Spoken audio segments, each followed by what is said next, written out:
Bien, bueno, muy buenas tardes a todos y a todas. Bienvenidos a esta sesión que se titula Control Judicial y Aplicación Práctica del PAT, ¿no? Como hemos estado revisando en anteriores clases, hemos tenido la oportunidad de ver, bueno, la gran parte del PAT, fase instructora, fase sancionadora, etapa de impugnación y algunos ejemplos, ¿no? Relacionados a este tema del PAT. Pero también es importante señalar de que el control judicial también puede generarse en el procedimiento administrativo y disciplinario, pero va a tener ciertas condiciones, ¿no? Que se van a tener en consideración para poder realmente interponer una acción judicial al momento del término de un procedimiento administrativo y disciplinario. Entonces, el día de hoy vamos a tener en el temario el control judicial, la aplicación práctica del procedimiento administrativo disciplinario PAT y algunas resoluciones de algunos casos, ¿no? Que también tenemos a cargo en el tema del PAT. Entonces, cuando un poco hablamos del control judicial, ¿qué se nos viene a la mente? Podríamos decir que yo puedo interponer una denuncia civil o o denuncia penal desde el tema de un PAT. Podría haber una responsabilidad penal o civil en alguna acción relacionada al tema del control judicial. Entonces, eh, es importante traer a colación qué es el control judicial, ¿no? ¿Qué trae consigo el control judicial? Se rige por un conjunto de normas que buscan garantizar el debido procedimiento y la tutela jurisdiccional efectiva para los servidores civiles, ¿no? Entonces, entre los aspectos tenemos la Constitución Política del Perú, ¿no? Que es obviamente nuestra Carta Magna, y el artículo 139, inciso 3, y el artículo 139, valga la mención, inciso 5. En específico, hay que tener en cuenta de que el procedimiento administrativo disciplinario, o mejor dicho, el derecho administrativo como tal, viene de una vertiente del derecho constitucional, ¿no? Sabemos que muchos de los principios y preceptos em, ok, gracias por la precisión. Ok, voy a estar atenta igual al chat, para las preguntas, estimados. Bien, entonces, decíamos que el procedimiento administrativo, el derecho administrativo como tal, recoge también muchos principios, ¿no? El debido procedimiento, el principio de legalidad, ¿no? Que hemos podido revisar también en alguna de las clases. Y con ello, pues, trae consigo, ¿no? De que eso también, eh, o sea, de alguna se integre, ¿no? En el tema del derecho administrativo. Entonces, es importante por ello esta vinculación con la Constitución y los articulados de la ley, ¿no? Entonces, el inciso 3 del artículo 139 de la Constitución nos dice que consagra los principios de la función jurisdiccional, incluido al debido proceso. ¿Recuerdan qué principio era el que se asociaba al debido proceso? Había un principio, ¿no? Que en realidad se te llama principio de debido procedimiento, ¿recuerdan? ¿Y qué incluía este tema del debido procedimiento?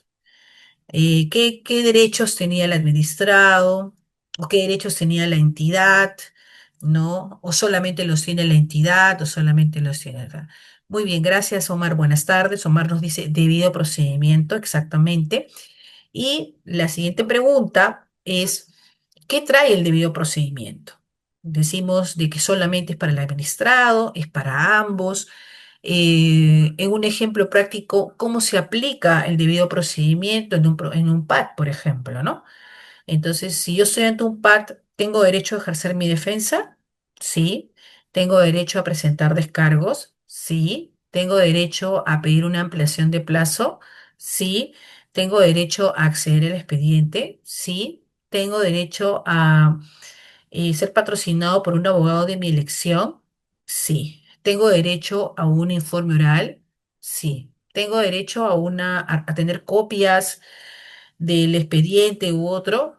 Sí. Entonces, todas estas, digamos, acciones prácticas, voy a decirlo así, o descripción de acciones prácticas, traen consigo el hecho de que están asociados al debido procedimiento. Entonces, es un principio muy importante, la Constitución lo recoge y también, ¿no? Permite, ¿no? El tema de que en algún momento si se infringiera alguna acción del debido procedimiento, en este caso, ¿no? Se pudiese, ¿no? Actuar, ¿no? E invocar estas normas que están en nuestra Carta Magna. ¿De acuerdo? Entonces, justamente en la parte de abajo habían algunos ejemplos en la cual el principio fundamental es que tenga derecho a un juicio justo, a ser oído, a presentar pruebas y a que la resolución sea motivada. Entonces, cuando hablamos de resolución motivada, nos remontamos a nuestra clase de elementos de validez, ¿no? O requisitos de validez del derecho administrativo, ¿no? Del acto administrativo, que eran, recuerdan, el tema de la competencia, el procedimiento regular, la motivación, ¿no? La competencia, el objeto o contenido, ¿no? Entonces ahí también recoge en nuestra Constitución, nuestra Carta Magna, el tema de la resolución debidamente motivada, ¿no? Motivada es decir, que recoja los aspectos, ¿no? Se siga el proceso formal y que a su vez pues, pueda ser una garantía, esta resolución una garantía de haber llevado el proceso correctamente. No necesariamente responde a que se le dé la razón al administrado, porque obviamente hay administrados que tal vez van a discrepar del resultado, pero que finalmente forma parte del tema, ¿no? Ahí tenemos un chatcito, nos dice Omar también. El derecho a obtener una resolución debidamente motivada implica que la administración se pronuncie sobre nuestro alegato de defensa o según el caso o alegatos no de cuestionamientos o no necesariamente. Es muy interesante la pregunta que nos hace Omar, ¿no? Porque cuando nosotros revisamos, ¿se acuerdan?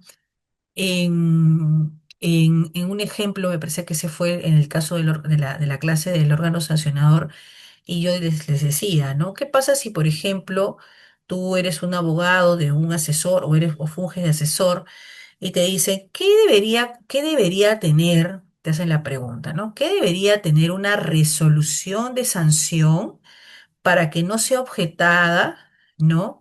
Voy al margen del resultado, que ese es un tema que bueno, lo va a apelar, pero ¿qué cuestionamiento? Si se acuerdan que habíamos señalado de que tenía que darse la identificación del servidor civil, la falta cometida, el tema de los hechos, el tema del principio de tipicidad, el tema del principio de causalidad. Y también cuando se habla de los alegatos o descargos, es importante, muchas resoluciones que se tramitan, ya sea en la etapa instructora o sancionadora, traen consigo que en ninguna parte se señale el, eh, el digamos, el detalle del descargo. No sé, el ciudadano tal presentó descargo en fecha tal, y bueno, entonces, y si finalmente para la entidad el descargo digamos, de la persona que apela o esto no puede poner, pues, no ha desvirtuado dado tal tema, ¿no? También en muchas resoluciones que también Servir observa, se debe describir el tema de la razonabilidad. ¿Se acuerda que también habíamos visto que en el caso de la razonabilidad tenía que tener pues el tema de algunos ítems, ¿no? Relacionados al tema del grado de proporcionalidad o razonabilidad para hacer, por ejemplo, la reincidencia, si ha habido algún perjuicio económico, si ha habido un ocultamiento de la falta. Entonces ahí definitivamente hay un análisis que realizar. Entonces, un poco la pregunta que nos hace Omar, que trae un poco esta explicación, nos dice el derecho a tener una resolución motivada, ¿no? Una resolución motivada es que se tenga pues todos los alcances para que la resolución pueda contener. Yo lo vería desde otra perspectiva, Omar.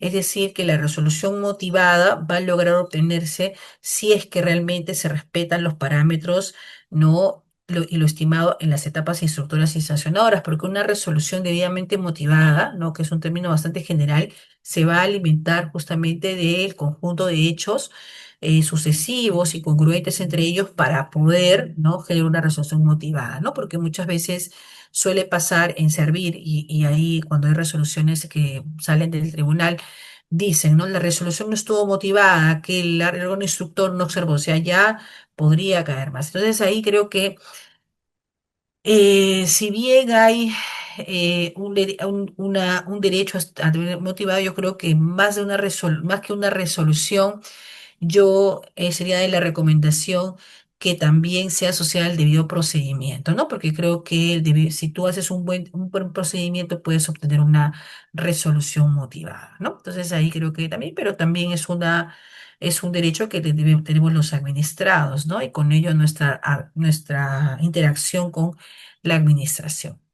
Bien, entonces aquí, muchas gracias por su participación. Entonces aquí en este artículo 3, ¿no? Inciso 3, perdón, el artículo 139, ¿no? Finalmente se consagran los derechos y funciones jurisdiccionales, ¿no? Bien.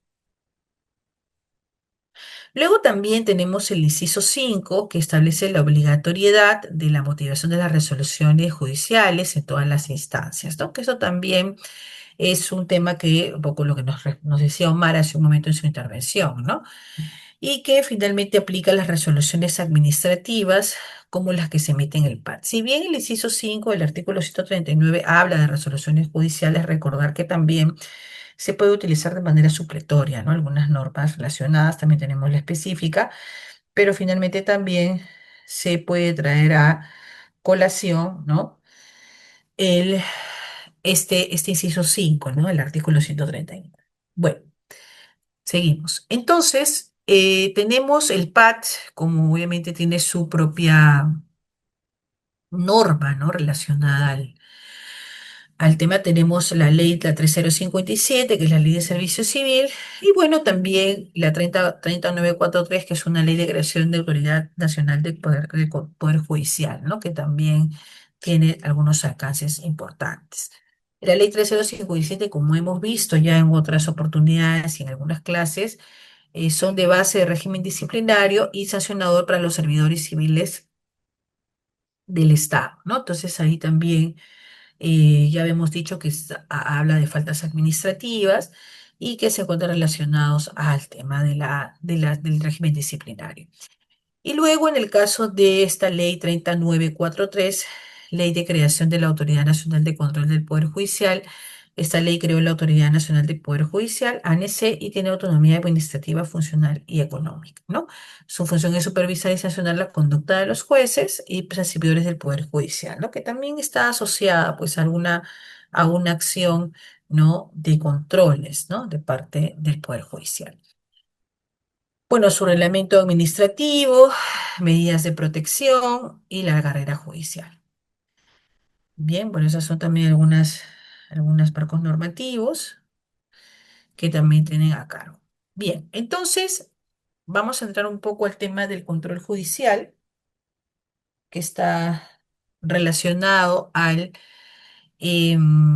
acción contencioso administrativo, ¿no? ¿Y qué es una acción contencioso administrativo? ¿Cuándo nosotros podemos entrar al tema de contencioso administrativo? Recordamos en qué momento puede ser en cualquier etapa del PAT o en realidad cuando se agota la vía administrativa.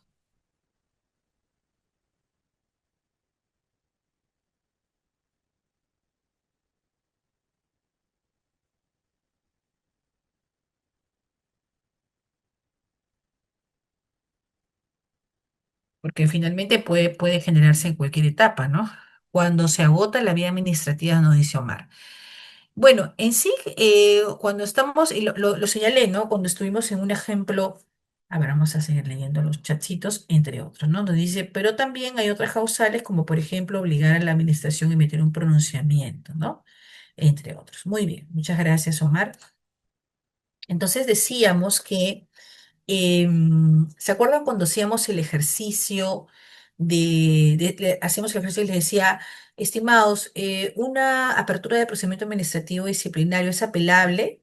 Y hacemos la primera pregunta, decíamos, ¿y si incluye un método cautelar, es apelable o no es apelable? Entonces algunos, bueno, la gran mayoría respondió muy bien y nos dijo, no es apelable, ¿no? Porque yo podría decir, ¿no? Y ha pasado, y les comento casos en las cuales tu apertura es un procedimiento administrativo disciplinario y como lo dije en el tema de la redacción del procedimiento administrativo disciplinario, se propone una sanción, más no se pone la sanción porque esa es una facultad que le corresponde al órgano sancionador, ¿de acuerdo? Entonces, o sea, le ponen un día, 365 días, o le ponen una amonestación escrita, o le ponen una destitución, ¿no? Que son las faltas que están determinadas por la ley.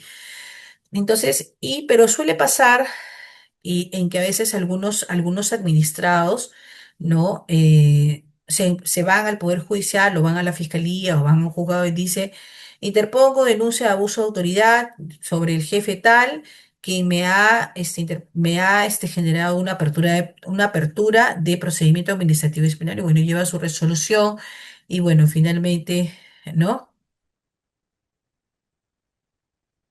Bien. Entonces, ante ello, pues podría generar su denuncia, ¿no? Entonces, a nivel policial o fiscalía. Entonces, puede haber estas instancias tal vez pueden pedir información del tema. Entonces, cuando ya los encargados o jefes inmediatos, ¿no? Em, van a declarar, por ejemplo, un tema policial o fiscal, se le explica, ¿no? Este procedimiento formal, que es un proceso largo y que esta apertura de procedimiento administrativo disciplinario es una imputación, ¿no? Como tal, y que todavía no tiene una sanción administrativa de por medio, ¿no? Entonces ahí hay que tener en claro ello y que no se afectan los intereses del administrado, ¿no? Sino que a veces es una estrategia, yo debería decir que es una estrategia en la cual a veces mala vida, por cierto, de que pueda yo ir a otra instancia, que no es el tema, pero básicamente dando a conocer que este procedimiento carece de la motivación, carece del proceso, ¿no? Encontrándonos todavía en ese proceso, ¿no? Entonces eso también se ha precisado ya en muchos temas y creo que es lo adecuado hasta culminar. Si al culminar ya la sanción y la sanción digamos, se dan un lugar o le dan una sanción, pues no habría, ¿no? Mayor situación. Por ejemplo, también ha habido casos en que, por ejemplo, se genera una destitución de una servidora o servidor, ¿no? Y sabemos que la destitución, entonces la persona se entera de su destitución, apela a la destitución, eh, Servir le dice que es improcedente la sanción, infundada la sanción perdón, la apelación es digamos, la administración hecho correctamente y con ello, pues,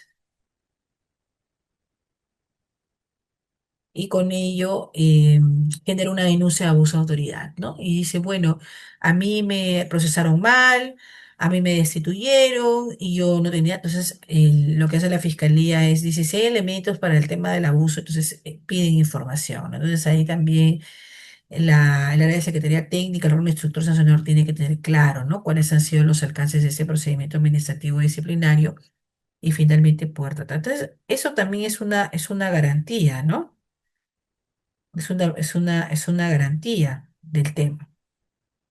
Entonces, eh, y que a veces se malentienda, ¿no? Se malentiende este uso de ir a otras instancias en donde no necesariamente todavía el proceso está finiquitado, ¿no? Bien, se tiene que abordar la vía administrativa para declarar improcedente tu demanda. Así es, se tiene que declarar, hay un usuario user, se tiene que declarar improcedente el tema, ¿no? Entonces, para poder tratar, ¿no? Este tema del uso del control judicial. Entonces, aquí, básicamente es que puede haber una situación de proceso judicial. Aparte, también a veces hay una línea muy delgada entre el tema de una acción laboral. Es justo Mara hace un comentario que por ahí va un poco la réplica al comentario. Dice, no necesariamente se tiene que votar la vía, pero la regla general es esa. Ahí yo sí podríamos ver, porque a veces hay una línea muy delgada en el tema del PAT y el espacio laboral, ¿no?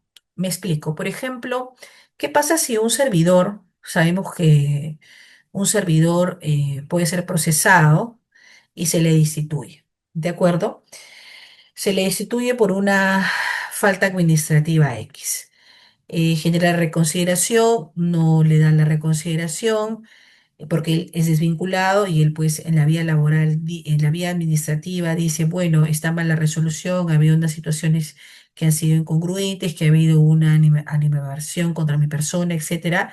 Y yo busco también en el espacio o en la instancia laboral o bajo la mirada de derecho laboral, ¿no? Poder regresar a mi puesto laboral, ¿no? Reponerme a mi puesto laboral, que como siempre lo digo, es una pretensión de condición laboral, porque, por ejemplo, supongamos, y ahí creo que por ahí no sé si va el comentario de Omar, pero bueno, me pongo en ese contexto, digamos, por ejemplo, Mario es sancionado con una destitución por una falta muy grave. Reconsidera improcedente, se va a apelación, infundado, inicia su contencioso administrativo, ¿de acuerdo?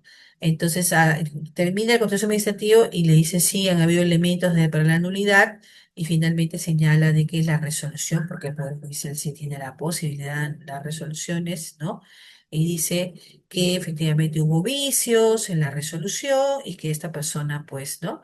Merece ser repuesta a su puesto laboral. Entonces, ahí cuando regresa a esta resolución, vamos a decirlo así, ya tiene una connotación laboral. Y más aún yo, en algunas resoluciones de contencioso administrativo, a diferencia de la apelación, existe argumentos relacionados al tema laboral, ¿no? Que se puede afectar, ¿no? El tema del truncamiento, por ejemplo, del trabajo continuo a cargo del servidor, del tema de beneficios laborales, pérdida de beneficios laborales, entre otros, ¿no? Entonces ahí también existe una pretensión accesoria, ¿no? Porque habíamos también dicho que si una persona es sancionada no se le puede devolver ni un sol, pero no implica que pueda solicitar en una instancia como el tema del civil una reparación de daños y perjuicios, ¿no? Que también va por ahí. Muy bien. Entonces, en la práctica te van a pedir a nivel del control judicial interponer, ¿no? O argumentar si ya has agotado la vía administrativa como tal. ¿De acuerdo? Muy bien. Entonces, tenemos que el control judicial sobre los PAD se ejerce a través de la acción contencioso-administrativa, que es un proceso judicial que permite a los ciudadanos impugnar las decisiones de la administración pública, ¿no? Porque obviamente la administración pública tampoco es infalible, pero tampoco, pues, se puede asumir en integral que no ha habido fallas, ¿no? Que eso ya también tendrá que verse con el juzgado. ¿Quién es la persona o el legitimado para poder hacer una contencioso administrativa? Considerando que es un trámite o una gestión de condición, gracias Omar, el administrado, porque yo podría decir, bueno, puede ser mi amigo, ¿no? En fin, porque esto no, porque es una acción que compete directamente eh, el tema. Entonces, entonces eh, definitivamente viene a ser el, en este caso, el servidor público que ha sido sancionado con un PAT, ¿no? Porque él traería consigo el interés, ¿no? De generar el tema del PAT. El abogado también, Rolando, no sé si es un tema, pero finalmente que esté legitimado o acreditado por el administrado, ¿no? Porque el abogado, pues, es recordar, y los que estaban, me están escuchando, el abogado responde a un patrocinio, ¿no? Responde a un patrocinio, responde a una representación, pero que esté debidamente legitimada, porque ya hemos visto en algunos casos cuando hemos hecho ejemplos, recuerdan de los domicilios en que yo contrato un abogado, por ejemplo, para la fase instructora, contrato otro abogado para la fase sancionadora, contrato otro abogado para la fase de impugnación, contrato otro abogado para el informe oral. Entonces, comienzo a registrar en la entidad varios domicilios, ¿no? Varios domicilios procesales. Entonces, y la administración, pues, como siempre se dice en el ejemplo, se tiene que considerar el último domicilio, ¿no? Que ha considerado la entidad. Bien, entonces seguimos. Entonces tiene que ser, en este caso, el servidor público del PAT, ¿no?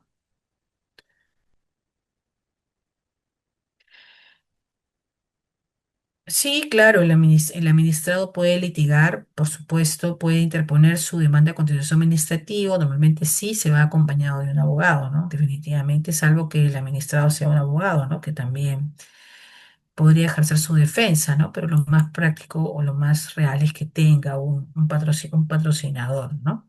Para fines de poder también armar una mejor defensa. Bueno, y luego, bueno, ¿qué es lo que finalmente ¿qué es lo que se busca en una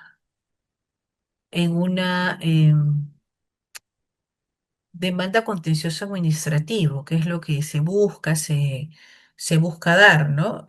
Finalmente es el tema de que se acredite, por ejemplo, vicios de forma, que podría ser la vulneración del debido proceso, o de fondo, que es la falta de proporcionalidad en la sanción o error en la valoración de pruebas, ¿no? Que eso también bueno, es una búsqueda, es un objetivo, ¿no? De una demanda contencioso administrativo para que finalmente el servidor pueda acreditar que la sanción no fue dada dentro de los parámetros legales, ¿no? Que finalmente se debe considerar.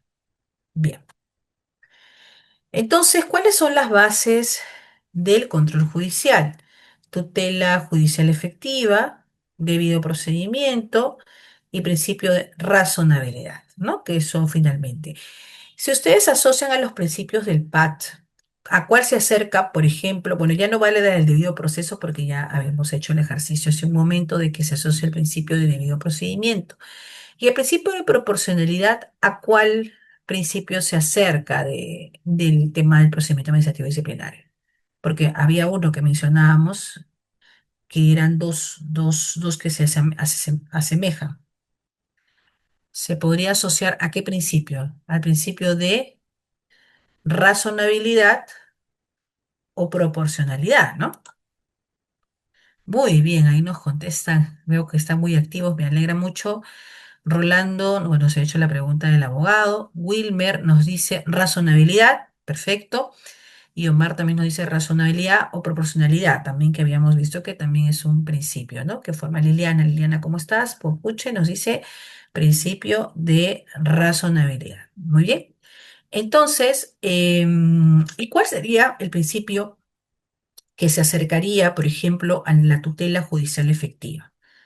¿Qué es la tutela judicial efectiva? Tal vez están acompañándonos el día de hoy personas que trabajan en el Poder Judicial, personas que han trabajado, litigan, no, me imagino. ¿Y a qué principio del PAT se podría asociar, obviamente no son iguales, ¿no? Pero haciendo un ejercicio de comparación, ¿cuál sería el más cercano? De principio de tutela judicial efectiva. ¿Al de tipicidad? ¿Al al de legalidad? ¿A ambos? ¿O realmente responde a un principio que tal vez no es directamente vinculado, ¿no? A ninguno de estos? ¿Qué opinan? ¿A qué principio consideran que se podría asociar?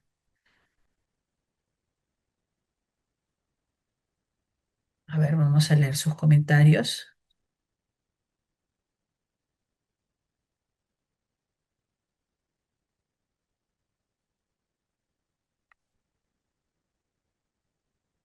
Legalidad, nos dice Omar, ¿sí?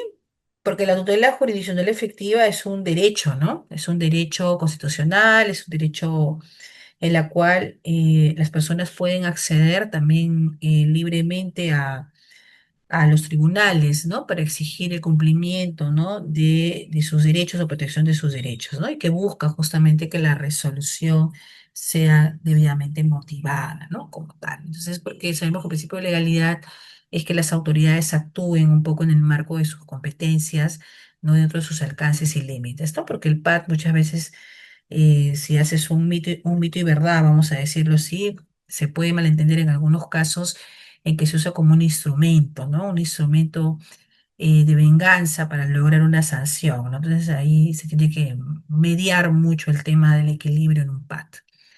Bien, seguimos. Entonces, ahí va la siguiente pregunta. ¿Qué es la tutela judicial efectiva, ¿no? Es el derecho de toda persona a acceder a un órgano jurisdiccional para la protección de sus derechos e intereses. Esta es una información muy importante porque muchas veces cuando nos vamos a a las entidades a hacer algunas consultas o preguntas, nos podrían decir, no, ya acá nomás llegaste hasta aquí, ya no hay más posibilidad, ya es inapelable, ya no vas a poder generar tu reconsideración o tu apelación. Entonces ahí es importante el tema de remontarnos a nuestra Carta Magna, ¿no? A nuestra Carta Magna, a nuestros propios, al tema del marco normativo y con ello poder traer consigo el desarrollo, ¿no?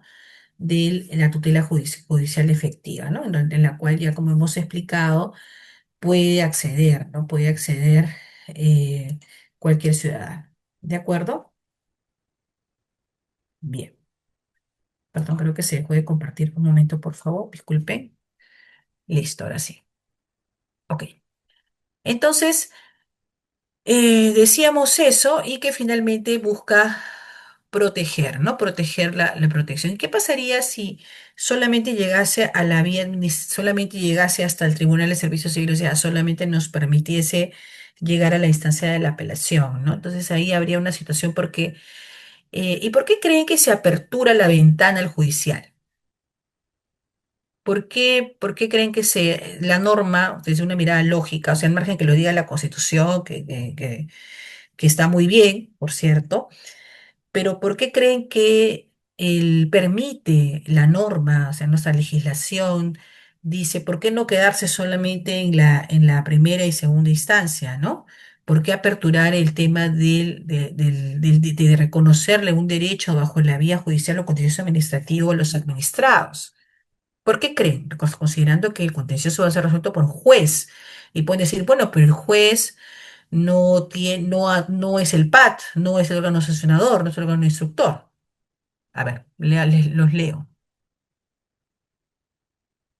Ah, ok, creo que había un comentario. Bien, entonces, decíamos, cuál es el sentido, ¿no? Porque en nuestra legislación y en muchas, básicamente en Sudamérica, tienen este pormenor, ¿no? De permitir el acceso a que se genere, porque por decir, no, que quede en la vía administrativa nada más y con ello ya estaría listo. ¿Por qué creen que en nuestra legislación o un poco el tema del control judicial existe desde una mirada legal, considerando de que la persona que va a resolver, ¿no? Es un juez y la persona que va a resolver, ¿no? No es una autoridad del PAT, no es la segunda instancia de servir, sino es una persona que trabaja o labora en una instancia totalmente diferente. Entonces, ¿cuál sería el sentido, ¿no? Este técnico legal que se nos podría ocurrir de que este proceso, ¿no? De que este proceso se vaya a la vía judicial. ¿Qué opinan? Porque podríamos decir, lo dice la ley. Sí, lo dice la ley, es verdad. Porque en realidad, recordar que el Poder Judicial ejerce el llamado control difuso, ¿no? Un poco recordando nuestras clases procesales. Entonces, esto también trae consigo, ¿no? Una protección, no digamos que sea bueno, digamos de una manera, genera una garantía, ¿no? Una garantía ante un juez y ante el tema del control difuso de poder resolver. Lo comento porque muchas veces ha habido algunas resoluciones que luego son reconocidas como fundadas y cuando llega, ¿no? Digamos, de la respuesta del Poder Judicial o el juzgado a la entidad que tiene una mirada administrativa, porque es su día a día, señala, bueno, pero lo que ha dispuesto el juez es inejecutable, porque ya no voy a poder, ¿no? Un ejemplo súper práctico, vamos a suponer que Mario, no sé si no hay, por ejemplo, no hay ningún Mario en la clase de hoy. Mario es una persona que trabaja en una entidad pública, bueno, está en una plaza en la cual participó para el puesto de economista uno, o sea, este es un ejemplo, y trabaja como CAS hace 5 años, ¿no? O 4 años. En ese interín, la Jefatura de Recursos Humanos, ¿no? Más o menos al año 4, ¿no? Realiza un muestreo y sale seleccionado el legajo de Mario y se inicia la fiscalización posterior. ¿De acuerdo?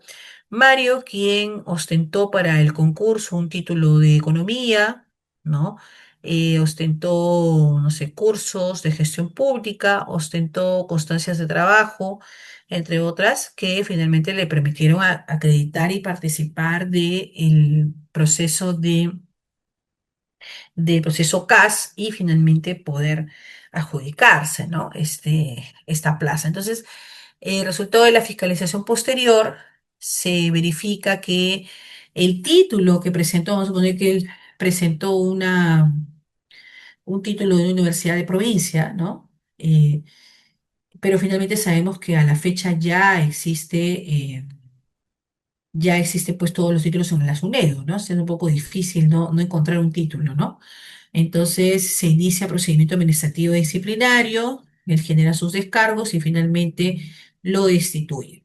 Recordar que si esta persona se vinculó, su plaza tiene vinculado una IRS, ¿no? Una IRS, que es una IRS, es el aplicativo de registro informático que maneja el MEF, en donde justamente permite vincular la planilla, ¿no? de la persona. Entonces, esta persona genera su apelación, se le cae procedimiento infundada su apelación, se va al contencioso administrativo y el contencioso administrativo después de un tiempo, vamos a suponer un año, 2 años, le dice que realmente la resolución es nula. La resolución es nula porque no se ha considerado, bueno, diferentes principios, ¿no? que podrían entrar a colación. Entonces, a partir de ello regresa, pero para ese tiempo esa plaza o esa plaza ya de economista uno ya fue cambiada, fue transformada, hay otro AIRS, ¿no? Y finalmente otra persona que lo ocupa y el examinador dice, bueno, yo acá tengo mi resolución judicial y lo que dice la norma es que las resoluciones judiciales, y bueno, no está en la de presentación, pero las resoluciones judiciales no pueden ser objeto de ser cuestionadas, ¿no? Creo que eso también lo han escuchado, ¿no? Eh, ni objetadas, ni interpretadas, ¿no? Entonces, eso también es una precisión importante. Entonces, de alguna manera la entidad tiene que eh, cumplir la resolución, ¿no? Entonces, a veces hay algunas resoluciones que no se pueden ejecutar de manera inmediata. En el ejemplo que le señalo, no tendríamos manera de poder ejecutar porque no tendríamos a ir. Sin embargo, se tiene que agenciar, ¿no? Las acciones eh, correspondientes, ¿no? Entonces, básicamente en este tema sí hay mucha controversia y a veces hasta discrepancia, porque bien lo que dice la norma es que las resoluciones judiciales deben cumplirse exactamente en los términos en los que fueron emitidos, ¿no? Entonces, prohíbe, ¿no? En este caso a las entidades y a las partes a interpretar. Por eso ahí decía hace un momento el ejercicio de la pregunta, ¿por qué creen que existe el control difuso, ¿no? Porque también hay un parámetro, ¿no? de control interesante. Entonces, es allí donde finalmente, a veces hay estas discrepancias, pero finalmente ya la entidad tiene que generar el tema del control. Entonces, muchas veces muchos administrados dicen, bueno, está bien porque en la instancia administrativa no habría una imparcialidad porque las personas que me sancionaron, bueno, un facto, ¿no? En ejemplo, y genero el tema de voy al tribunal, el tribunal no me da la razón y finalmente me voy al contencioso administrativo que sí, ¿no? Me deja, ¿no? El reconocerme este derecho. Muy bien. Luego también tenemos el debido procedimiento que se verifica que en el PAT se hayan respetado los derechos fundamentales del investigado, ¿no?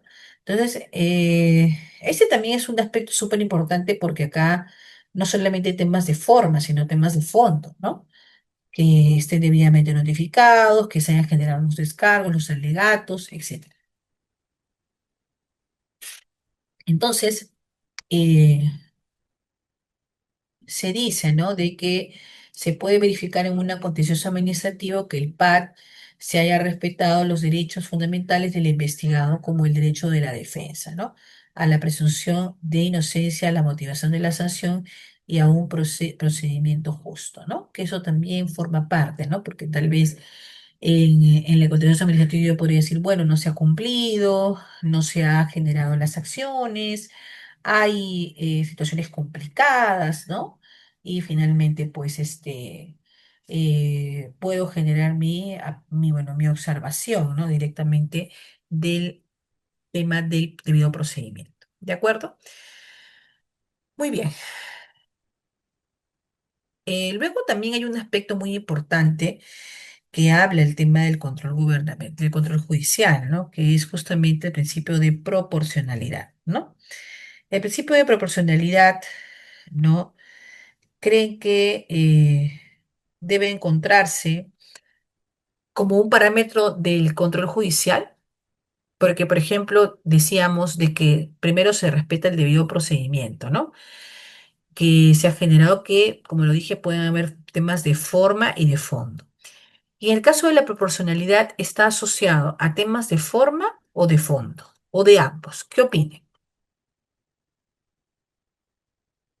Considerando que el principio de proporcionalidad, ¿no? O la aplicación del principio de proporcionalidad en la instancia judicial va a evaluar si la sanción impuesta es razonable, ¿no? Considerando la gravedad de la conducta y antecedentes del servidor. ¿Consideran de que este principio también debe tomarse en consideración o realmente no debería darse de esa manera? ¿O no es un parámetro que debería considerarse?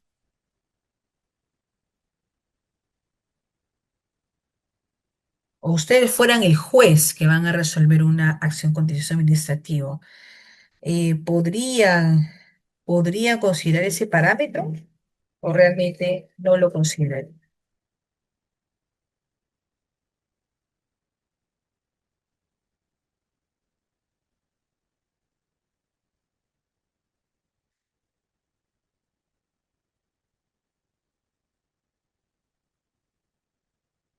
A ver, veamos. Wilder nos dice, es un tema de fondo, no debería darse. Ya. Entonces, si ustedes fueran un juez que va a resolver una sanción, digamos, de destitución de una gestionada por una entidad, no, considerarían revisar si la sanción propuesta o la sanción impuesta fue razonable y proporcional. ¿No creen que sea un parámetro adecuado para evaluar al momento de poder decir si es fundado el tema de nulidad de la sanción o realmente no hay ningún vicio en el tema de la sanción y realmente corresponde que tenga su sanción? ¿Qué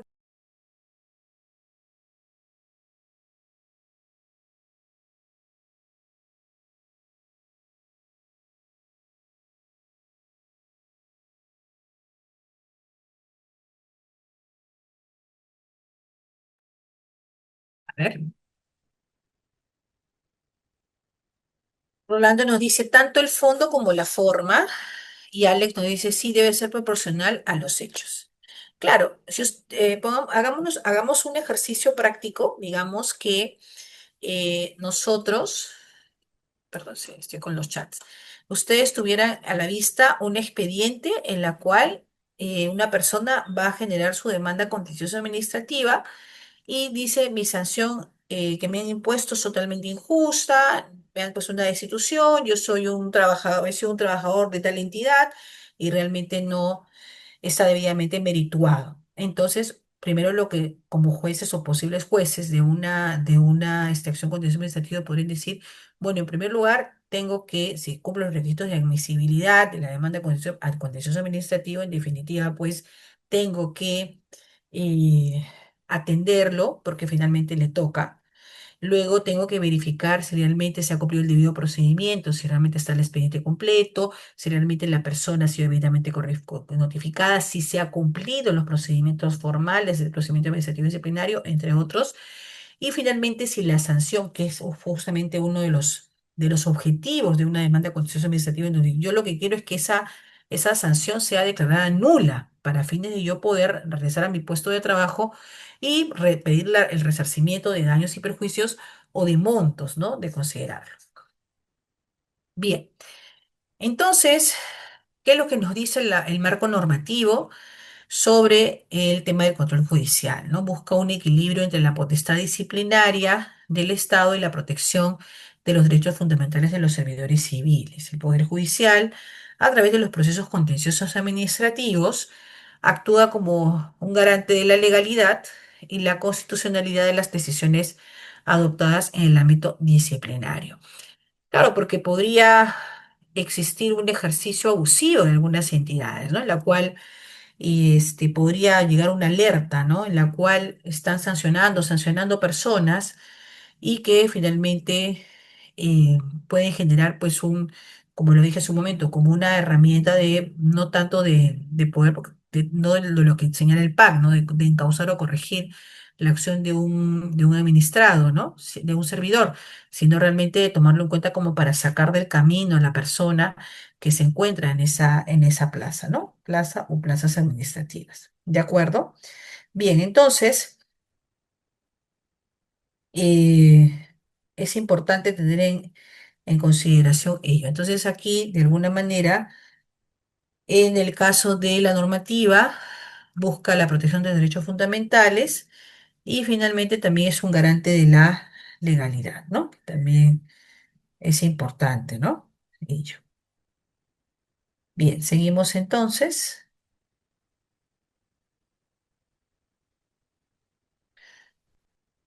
Bien. Bueno, busca el equilibrio y el contencioso administrativo. Bueno, vamos a hacer algunos casitos prácticos para ver cómo lo podríamos trabajar o ustedes cómo lo podrían ver también, ¿no? Como tal. Bien, entonces, por ejemplo, un funcionario de carrera, el señor Ricardo Pérez, con 15 años de servicio en una municipalidad provincial, es acusado de haber emitido un informe técnico falso para favorecer a una empresa en un proceso de licitación. La entidad inicia procedimiento administrativo disciplinario, ¿de acuerdo? En su contra.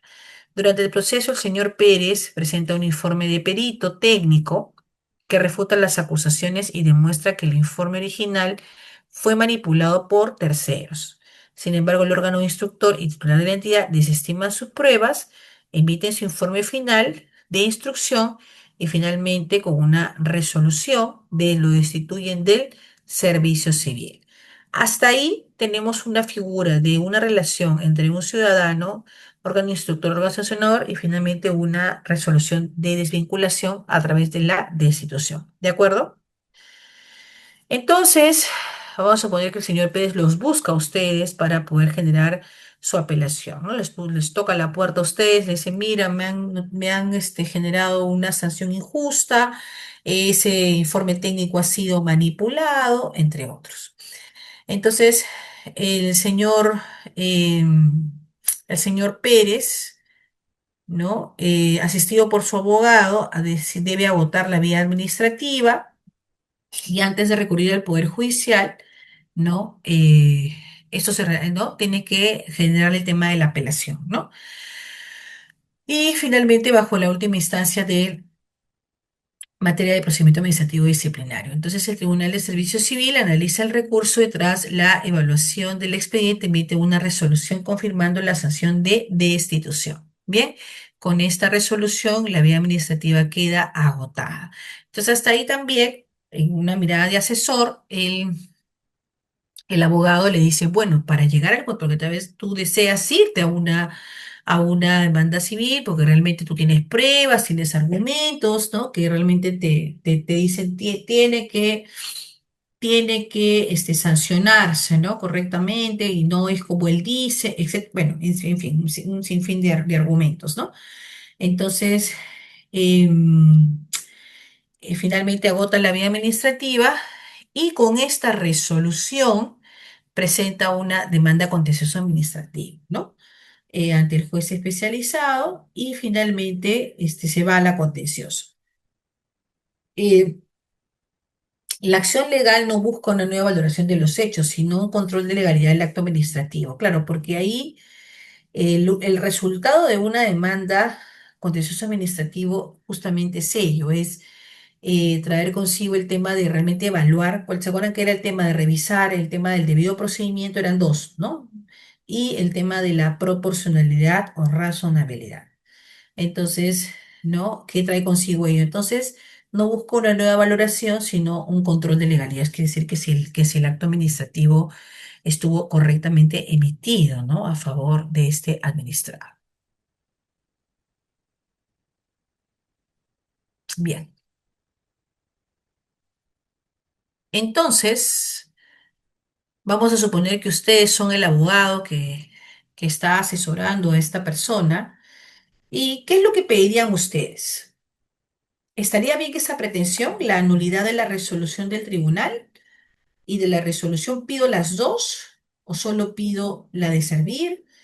¿O solo pido la de la alcaldía? ¿Cuál pedirían ustedes? ¿O pido las dos?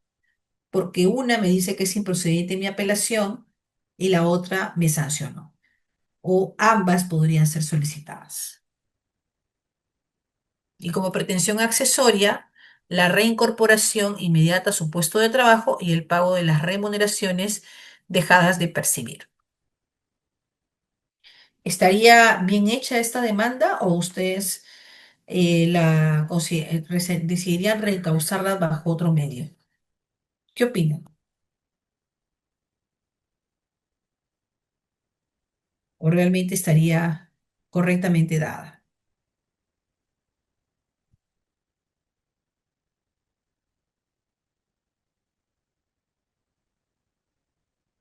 Bien, en realidad, a ver, vamos a leer sus comentarios. Omar nos dice, ambas resoluciones se cuestionan. Y sobre la pretensión accesoria, ¿qué opinas, Omar? También podrías pedir la reincorporación al puesto laboral y el pago de remuneraciones de... Estamos en la vía judicial, ojo, ¿ah?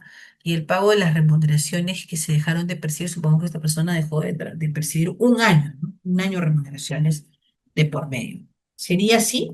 ¿Podríamos generar esa admisión de la pretensión accesoria?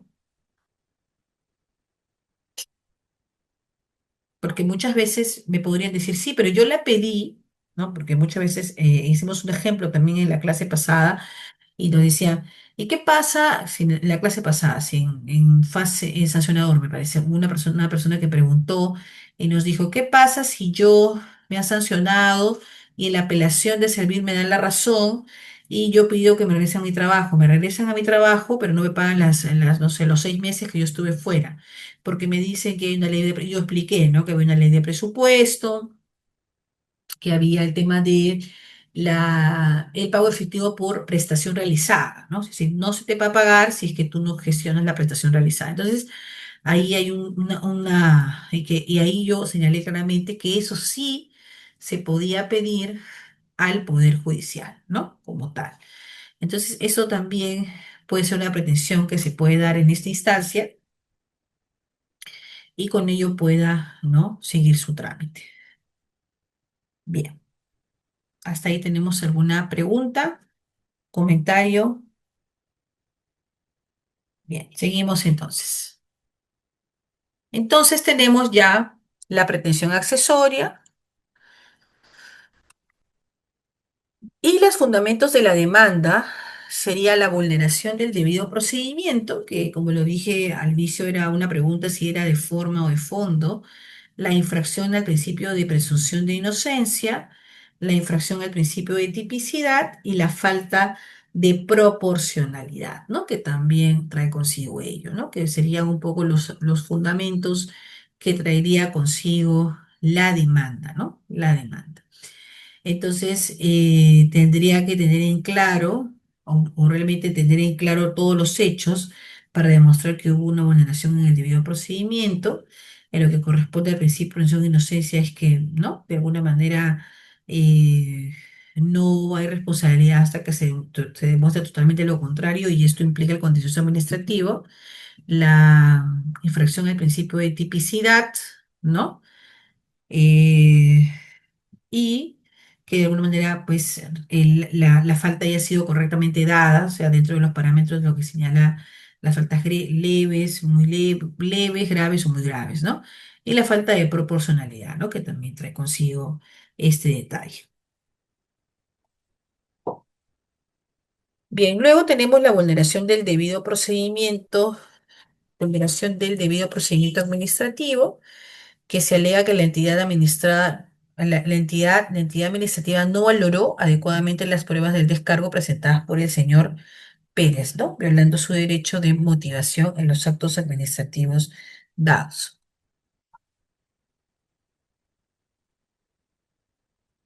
Sí, ahí el tema es de que sí se pueden, ¿no? Cuestionar ambas resoluciones, ¿no? Entonces, porque en una se te sanciona, ¿no? Se te sanciona y se te dice, ¿no? Está sancionado o se te destituye. Y la otra es, porque una vez que se declara la nulidad, ¿no? Que no podrías declarar una sola nulidad, ¿no? Porque la otra seguiría existiendo y no se puede sobreentender, ¿no? De que la otra se finiquita, ¿no? Porque entonces ahí es importante que cuando se hace una demanda contencioso administrativo, se debe solicitar la nulidad de ambas, ¿no? Porque finalmente si solamente pides una, el juzgado podría entender de que esa es la única resolución o podría entender que tú nunca apelaste a servir y que dejaste que se consienta el acto firme, que también es una posibilidad de irte a una demanda judicial porque ya no usaste tu fase de impugnación, no apelaste y puedes generar tu tema contencioso administrativo. Entonces, por eso es muy importante de que todos los actos que conlleve o que se deriven de tu sanción sean considerados en la demanda contencioso administrativa.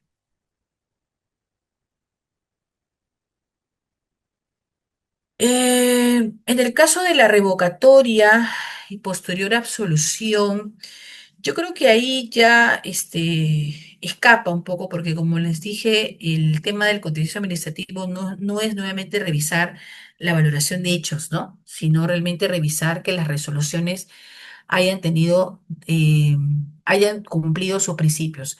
Como lo dije también en una clase anterior, Servir es bastante, puntualiza mucho de que las entidades al momento de que generan una sanción deben tener en cuenta todos los principios que señala la LPAG, pero en específico hace énfasis en el de tipicidad, que es la asociación de la comisión de la infracción, el hecho infractor y la infracción como tal, ¿no? El principio de tipicidad, de razonabilidad y proporcionalidad, que la sanción sea razonable o proporcional al hecho, ¿no? Concreto al hecho concreto, ¿no?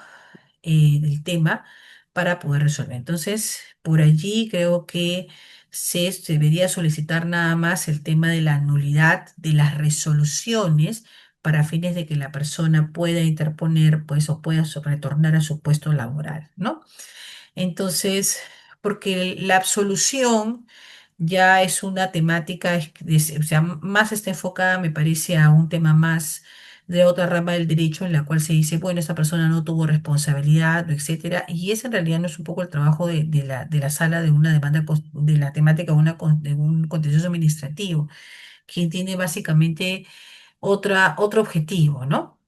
Entonces, lo que se debería pretender en este caso, sí, se puede pretender también la revocatoria, ¿no? Pero recordar que normalmente se utiliza la nulidad porque la nulidad trae consigo el reconocimiento mucho más gráfico o técnico de los requisitos de validez que no se consideraron, que no consideró ni la entidad que emitió la sanción, ni el Tribunal de Servicio Civil. Bien, entonces decíamos que se alega que la entidad administrativa no valoró adecuadamente las pruebas de descargo presentadas por el señor Pérez, ¿no? Violando su derecho a la defensa y a la debida motivación, ¿no? Que también forma parte de la vulneración del debido procedimiento. Bien, luego tenemos la infracción del principio de presunción de inocencia, que el juez evaluará si la entidad pública ha presentado pruebas suficientes y contundentes para desvirtuar la presunción de inocencia que existe a todo servidor público, ¿no? Entonces también el juez tiene un trabajo ahí de revisar si las pruebas o los argumentos que ha considerado en este caso la demanda contiene estos elementos, ¿no? Para poder mejor resolver. Bien. Luego también se valora el principio de tipicidad. El juez evaluará si la entidad pública ha presentado pruebas suficientes y contundentes para desvirtuar la presunción de inocencia que asiste a todo servidor público, ¿no? Eso también es importante, bueno, el principio de tipicidad, como lo señalé, es uno de los principios que también son sumamente cuestionados a nivel de servir, ¿no? Que también no debe dejarse de lado para fines de poder generar, ¿no? La posible, la posible gestión. Bien.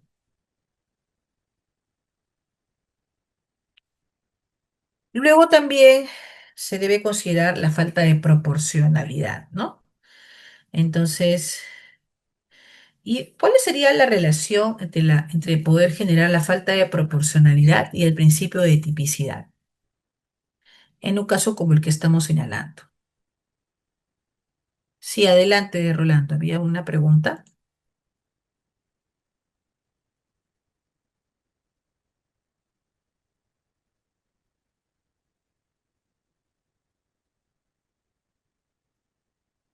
A ver si me apoyan con la moderación. Creo que alguien quiere intervenir, por favor, o lo van a hacer por el chat. No, doctora, todos tienen sus micrófonos habilitados, no pueden encender. Ok. Rolando tiene una pregunta. Rolando, ¿quieres oralizarla o en el chat nada más? Ok. Veo que ya lo puso en el chat. Gracias. Bien. Ya, gracias, Rolando. Bueno, Rolando nos hace una pregunta interesante y nos dice, doctora, en el principio de tipicidad no sería una por mala aplicación de la norma, nos dice. Ya. Eh, bueno, en definitiva, cuando nosotros hacemos el análisis de una infracción, porque cuando señalamos al inicio de las clases del PAD, decíamos, no toda acción u omisión eh, es sujeta a un PAT, ¿no? Hay algunas que pues no están tipificadas y no tienen por qué tampoco ser evaluadas como tal, ¿no? Porque finalmente también pues es un desgaste, ¿no? También de la administración, considerando que no se encuentra tipificada ninguna falta leve ni una falta grave, ¿no? Entonces, ahí hay una primera mención. Eh, luego, ¿no? Que el tema de el mal análisis del principio de tipicidad, sí en realidad sería una contravención básicamente a la norma y principios en el extremo de que yo tengo que recopilar todas las pruebas para poder generar el tema de mi correcta aplicación del principio de tipicidad, ¿no? Y que realmente... Y hay una en específica que es otras faltas contra la ética pública, que esa es, por ejemplo, una de las más cuestionadas, ¿no? Porque en este tipo de infracción, muchas veces, vuelvo a mencionar este cajón desastre que se llama otras faltas contra la ética, muchas veces pues hay muchas casuísticas, ¿no? Demasiadas casuísticas, y esto pues trae consigo, ¿no? Que puede ser demasiado subjetivo, ¿no? De por medio.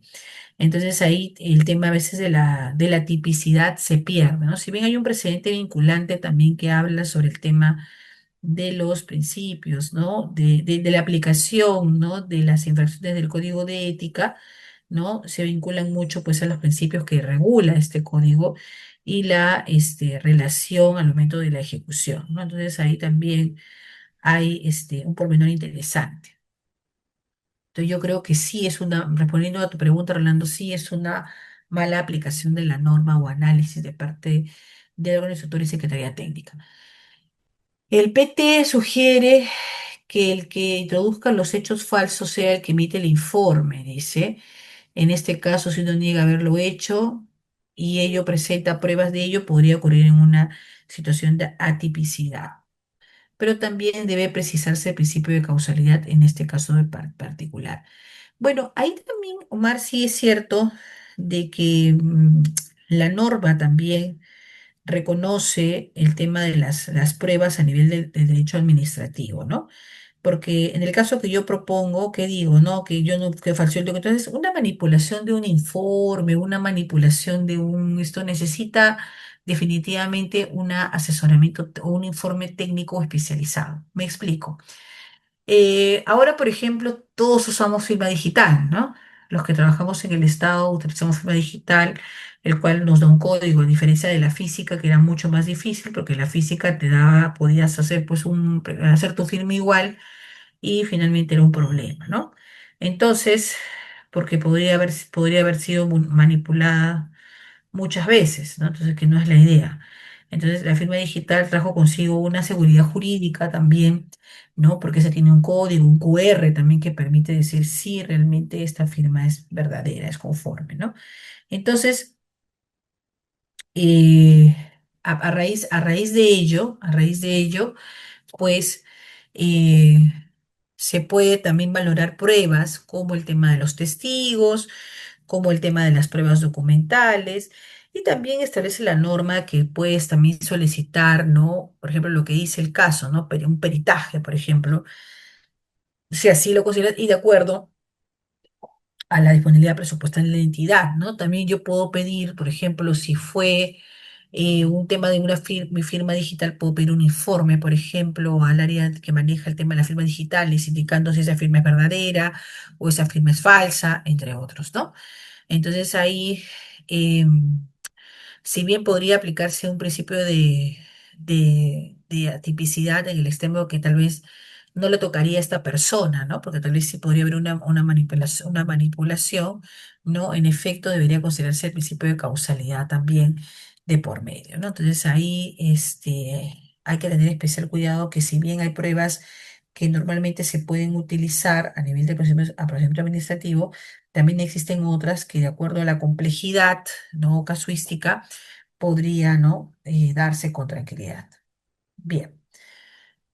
Luego nos dice otra pregunta, Caterín Zambrano. ¿Puede sancionarse una conducta usando interpretación extensiva de la norma disciplinaria?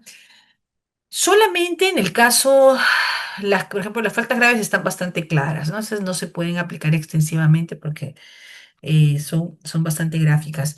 En el caso de otras faltas contra la ética, ha habido una situación de la interpretación un tiempo, pero luego salió un precedente vinculante y finalmente precisó qué alcance tenía el tema de las sanciones contra consideradas como otras faltas de la ética, ¿no? La cual este presidente traía consigo el tema de la vinculación de los preceptos del Código de Ética, responsabilidad, probidad, entre otros, ¿no?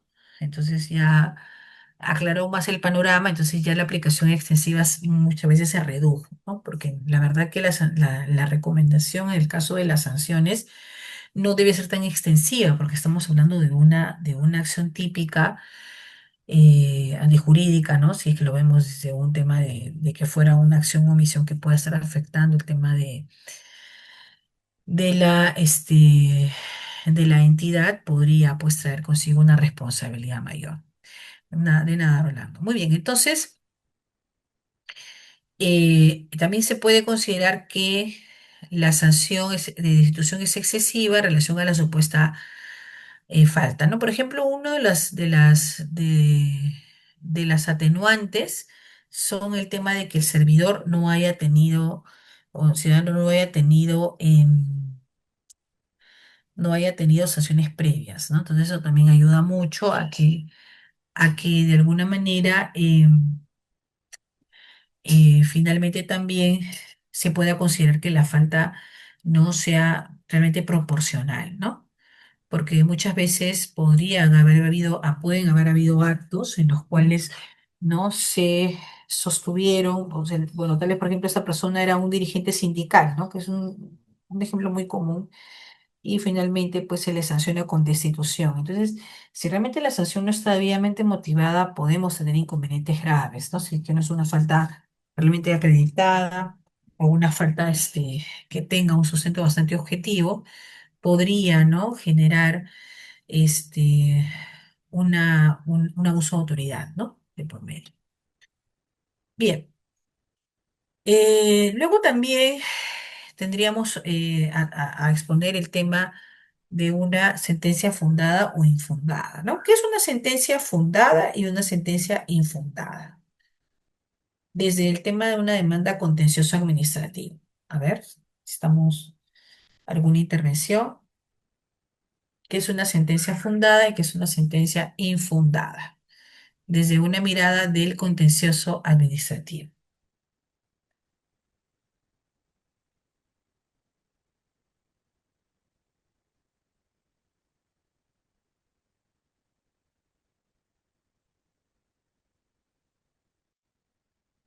Bien, entonces vamos a ir al ejemplo de la sentencia fundada. Nos dice, el juez encuentra vicios en el procedimiento administrativo, falta de motivación, vulneración del derecho de defensa, entre otros, y declara la nulidad de la resolución de destitución y como consecuencia se ordena la reincorporación del señor Pérez y el pago de las remuneraciones de paz. Este sería un resultado, obviamente, a favor del administrado y que traería consigo, pues, el tema de la nulidad, ¿no? La sentencia infundada, que el juez concluye que la actuación de la municipalidad y del Tribunal del Servicio Civil fue legal y que no se vulneró el debido proceso. La demanda es desestimada y la destitución se mantiene, ¿no? Que se podrían ser dos escenarios, el escenario A y el escenario B, ¿no? El escenario de sentencia fundada y el escenario de sentencia infundada. ¿De acuerdo? Entonces ahí también es un importante caso práctico, ¿no? Para poder tenerlo en cuenta. Bien, no sé si hasta ahí tenemos alguna pregunta, comentario, duda, ninguna. Ok, seguimos entonces.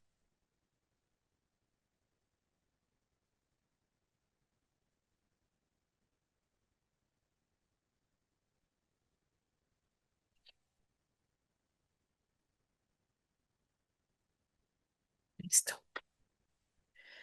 Bien, cuál es el marco normativo de una demanda contencioso administrativa? Tenemos la ley que regula el proceso contencioso administrativo, tenemos la ley 2744 y tenemos la ley del servicio civil. Entonces, son marcos normativos que se tienen que invocar para la demanda de un contencioso administrativo como tal. Bien. ¿Cuáles son los requisitos que debería tener una demanda contencioso administrativa? ¿No? Definitivamente, primero, la identificación de las partes, demandante y demandada. El petitorio, lo que pide el juez, la nulidad de la sanción y la reincorporación, los hechos que fundamentan la demanda, los fundamentos de hecho y los medios probatorios.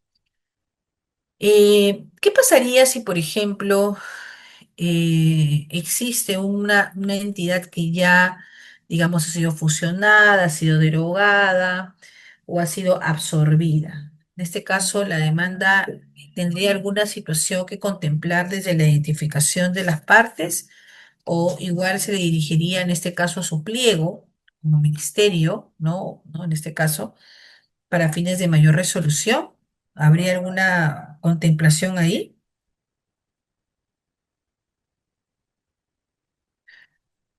Porque podría pasar, ¿no?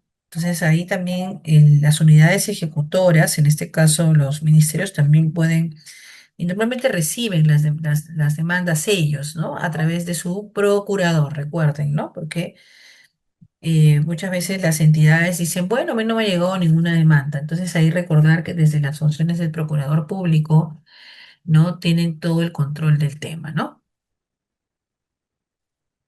Habría que analizar, me dices a Catherine Zambrano, cuándo ocurrieron los hechos y qué efectos tiene la derogación.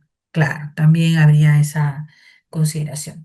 Hay que tener muy en cuenta de que en este caso en el Estado, ¿no? Las procuradurías públicas normalmente se encuentran a cargo de los ministros, ¿no? De los ministerios, perdón, es decir, de las unidades de la unidad, y los programas o entidades que se encuentran vinculadas o pertenecientes al ministerio estas de alguna manera también, pero es a través de todo su procurador. Entonces, a veces me dicen, sí, pero ¿por qué le notifican al ministerio, al procurador, si yo he demandado a Pepito Pérez de tal entidad, ¿no? Entonces ahí hay un tema que hay que considerar que es un tema de gestión, en la cual pues nos dicen, ¿no? Nos dicen que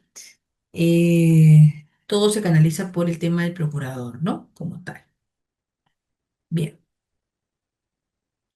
Entonces debemos tener los requisitos de la demanda, la identificación de las partes, el petitorio de lo que pide el juez, los hechos que fundamentan la demanda y los fundamentos de derecho y los medios probatorios. ¿De acuerdo?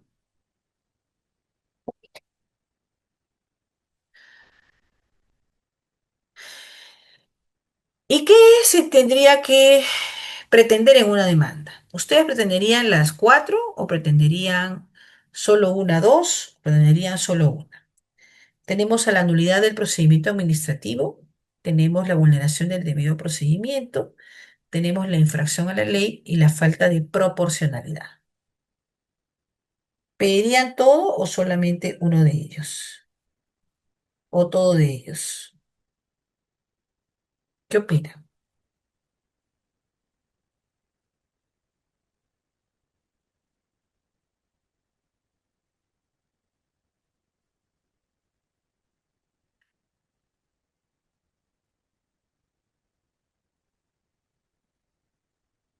A ver, veamos. Depende de la estrategia, me dice Omar. Sí, sí, es una muy buena respuesta. Depende de la estrategia. Wilder nos dice la primera, la nulidad del acto administrativo, porque la nulidad trae consigo el resultado anhelado. ¿Ya? Omar nos dice, doctor, a veces no es conveniente plantear todo, nos dice Omar, pero desde la mirada de la estrategia, porque puede ser contradictorio, ¿no? O poco clara la pretensión o ambigua. Sí, es verdad.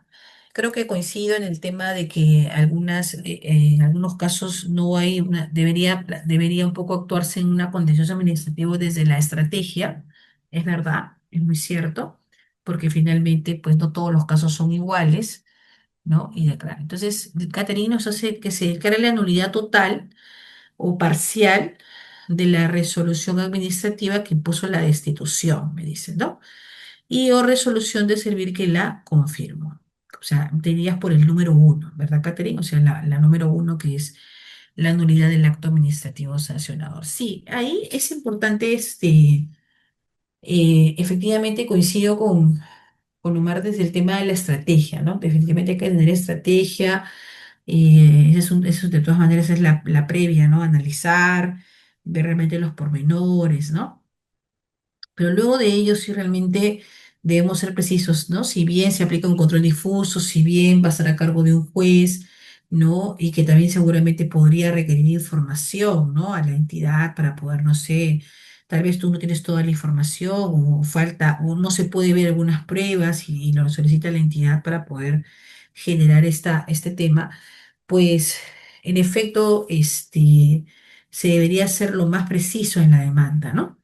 Porque tal vez nosotros queremos poner los cuatro y decimos, bueno, todo está mal, o sea, quiero la nulidad porque se vulneró el debido procedimiento, se generó la infracción de la ley, no hubo proporcionalidad, ¿no? Entonces yo creo que el 2 3 y 4 podrían entrar, por ejemplo, tranquilamente en el tema de la nulidad, ¿no? Obviamente bajo los aspectos y criterios, ¿no? Que se puedan dar, ¿no? En el tema de una demanda. Bien, seguimos.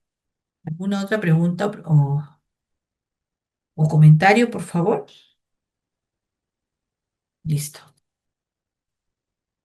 Bien, luego tenemos jurisprudencia relevante que está relacionada a, eh, vamos a ver sus comentarios.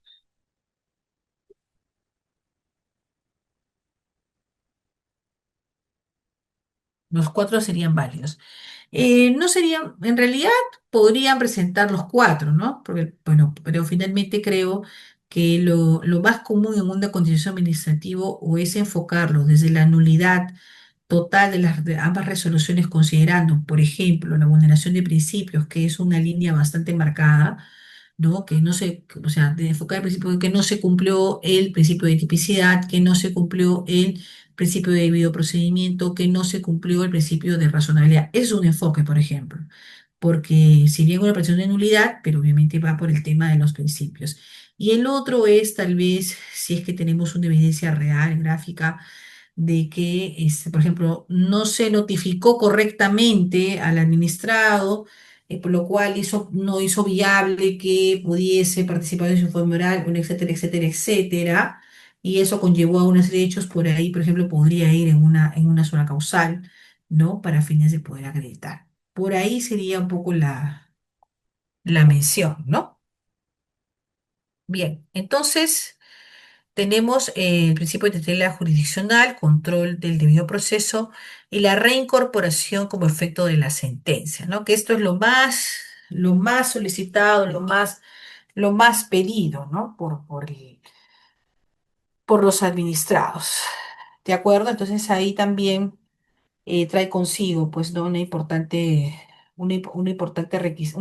requisito, porque finalmente a una persona lo que le interesa es regresar a su puesto de trabajo, ¿no? Como tal, para fines de poder, ¿no? Recuperar su empleo u otros. Bien, bien, entonces también vamos a entrar un poco a la demanda contencioso administrativa, ¿no? La normativa peruana permite que un servidor público sancionado en un PAT pueda someter a control judicial la decisión administrativa, garantizando así un sistema de pesos y contrapesos que protege los derechos de los ciudadanos, ¿no?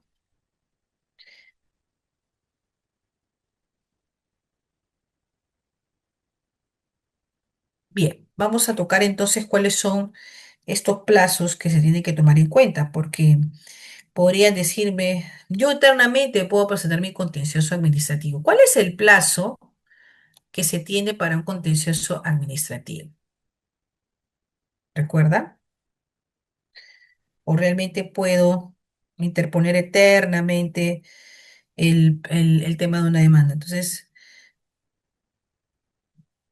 ¿cuál sería el plazo para interponer una demanda contencioso administrativo en nuestra legislación?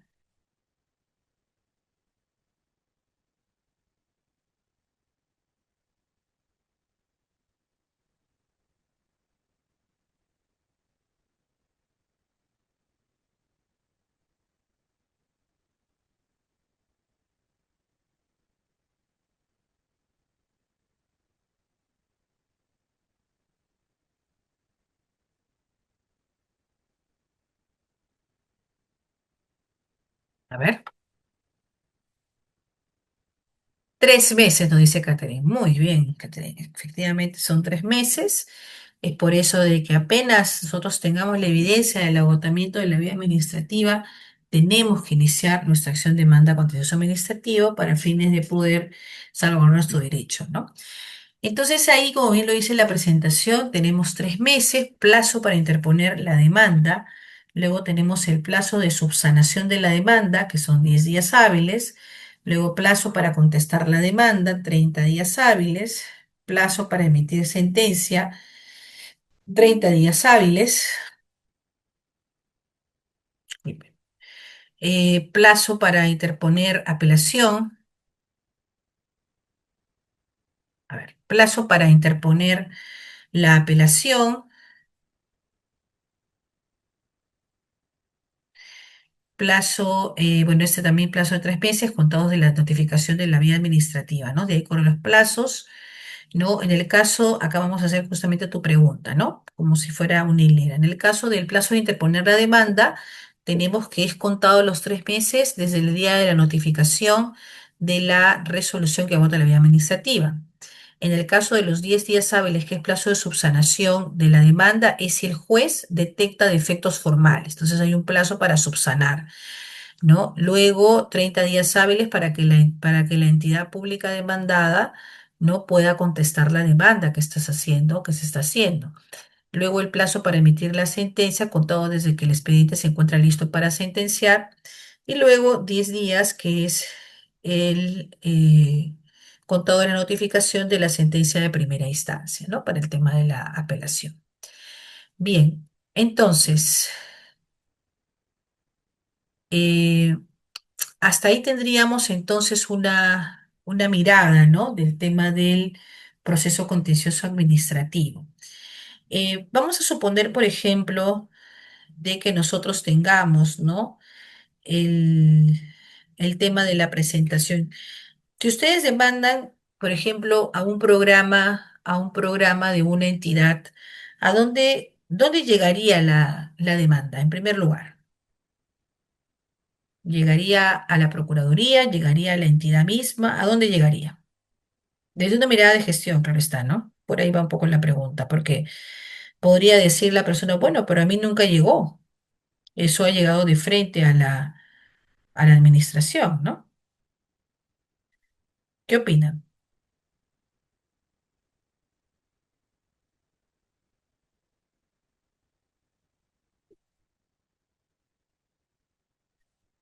Definitivamente se tiene que considerar los aspectos formales, ¿no? Que tienen el tema de las mismas entidades para interponer el tema de un proceso contencioso administrativo, ¿no? De por medio. Y una consulta, si por ejemplo se declarase la nulidad, vamos a ir al caso, acá creo que había un ejemplo. Vamos a suponer que es declarada fundada la sanción. Sí, la subsanación es para la administrada, es correcto. Para que subsane si es que hubiera algún requisito. Si no, sigue su proceso normal. Bien, les decía de que, em, ¿qué pasaría si nosotros tenemos en el caso, en un caso práctico, ¿no? Ay, perdón, de la sentencia ¿cuál sería el resultado? Tendrían que, si por ejemplo es una sanción de destitución, y yo tengo una sanción registrada dentro de 5 años y digamos entre mi trámite de apelación, reconsideración y contencioso administrativa pasaron 2 años.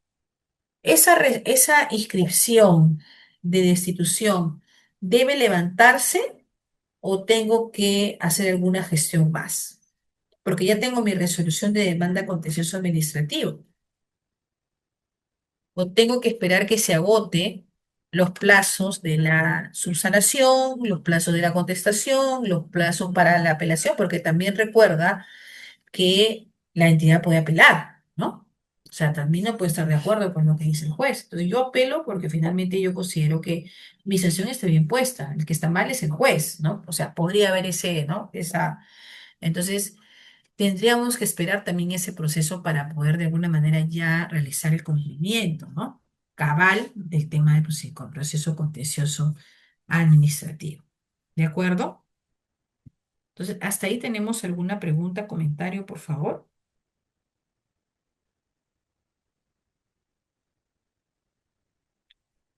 Bien, seguimos entonces.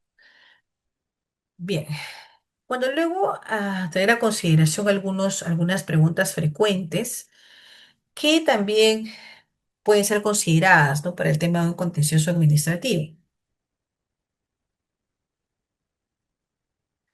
Por ejemplo, una primera pregunta a nivel de repaso. ¿Cuál es el procedimiento que se debe seguir, no? Perdón, la pregunta 2. Considerando que la ley, servir y su reglamento han previsto inicio término de la PAC a través de una resolución, la directiva 02 se contrapondría a esta. Esta es una pregunta interesante porque muchas veces cuando hablamos de la terminación para el tema de agotamiento de vía administrativa, me refiero, se habla de la emisión de una resolución, ¿no? En este caso, Servir ha sido claro y enfático en el tema de que la sanción de suspensión y destitución tiene que hacerse mediante vía resolución.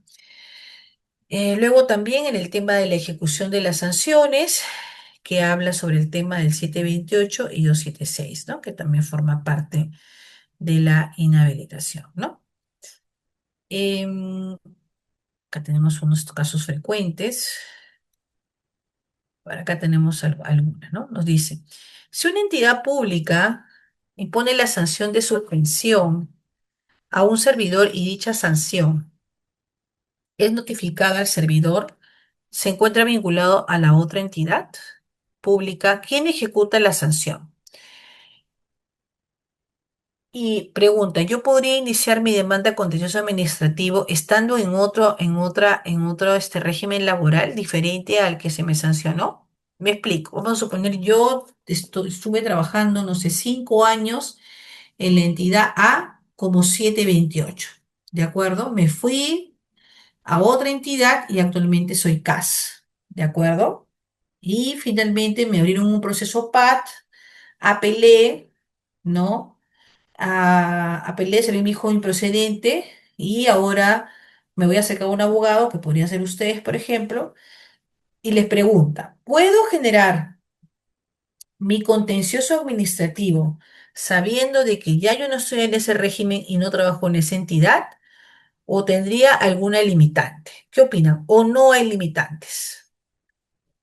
¿No? Ya, y si se ejecutó la destitución, ¿no? O se finalmente se ejecutó la sanción, y yo no tengo sanción porque todavía, pues, no la han registrado. Pregunta, ¿habría alguna situación que contemplar? ¿O él como servidor interesado en apelar su sanción puede hacerlo independientemente del régimen laboral en que se encuentra, sea CAS, 728 o Servic? ¿Qué opinan? ¿Habría alguna situación que contemplar ahí?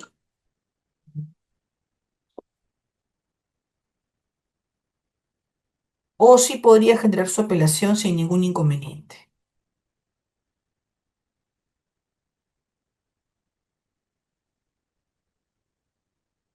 Podría generar su apelación sin ningún inconveniente, ¿no? Porque él, al margen de que haya sido 276, 728, puede generarla, dado que es su derecho, en primer lugar, y dos, que si bien la sanción no es de condición ejecutable como tal, no se ejecutó como tal, eh, igual no lo deslegitima. Me explico, por ejemplo, si hacemos en el tema de una suspensión, me suspendieron 6 meses, pero mi sanción me suspendieron, no sé, como 728, ¿no? Y no me suspendieron como CAS, pero me registraron mi sanción de suspensión, porque se acuerdan cuando estuvimos en la clase pasada, hablamos de la ejecución de las sanciones y la única que se suspendía con la apelación era la destitución. Y ahí señalábamos que si bien podía apelar, esto no deslegitama. Entonces, de alguna manera, esta persona, ¿no? Tendría una sanción registrada como 728. Exacto, muy bien, Catherine. Siempre que la controversia afecte derechos e instituciones diferentes, correcto, así es.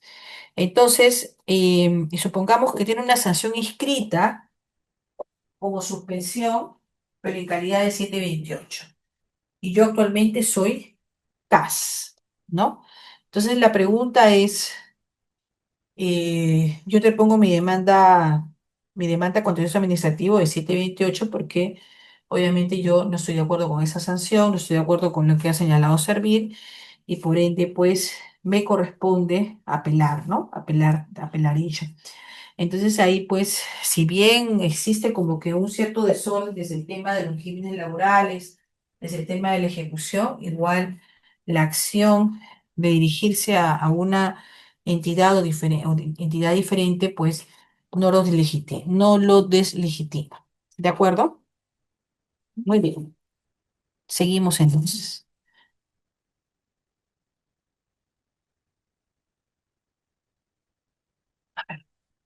Ok. Bien, entonces, eh, este es un tema de la ejecución de la sanción y bueno, si está notificado en otra entidad, ¿no?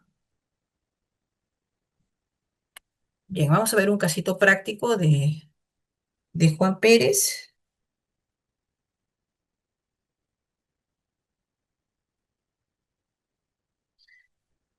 Nos dice, Juan Pérez en ejercicio de sus funciones como servidor de 728 en Ocinermin fue sancionado con destitución. Cuando el Tribunal de Servicio Civil confirmó dicha sanción, Juan Pérez ya se encontraba sirviendo el Estado como servidor CAS en la Municipalidad Distrital de Ocucaje. Una vez notificada la resolución 333 de segunda instancia, dicho servidor habría quedado inhabilitado o impedido de formar parte del Estado. ¿Ustedes qué le recomendarían a Juan Pérez? Si ustedes fueran el abogado de Juan Pérez o Juan Pérez les fuera a buscar y les dijera, ¿qué hago? He sido 728, he estado en Usunermi, me han sancionado con destitución, pero actualmente con una destitución en 728, pero yo ahora estoy CAS. Entonces, ya me notificaron, eh, no he apelado y he quedado impedido e inhabilitado. ¿Qué le recomendaríamos? ¿Qué podríamos recomendarle? ¿Ya tiene todo perdido o habría alguna situación que contemplar?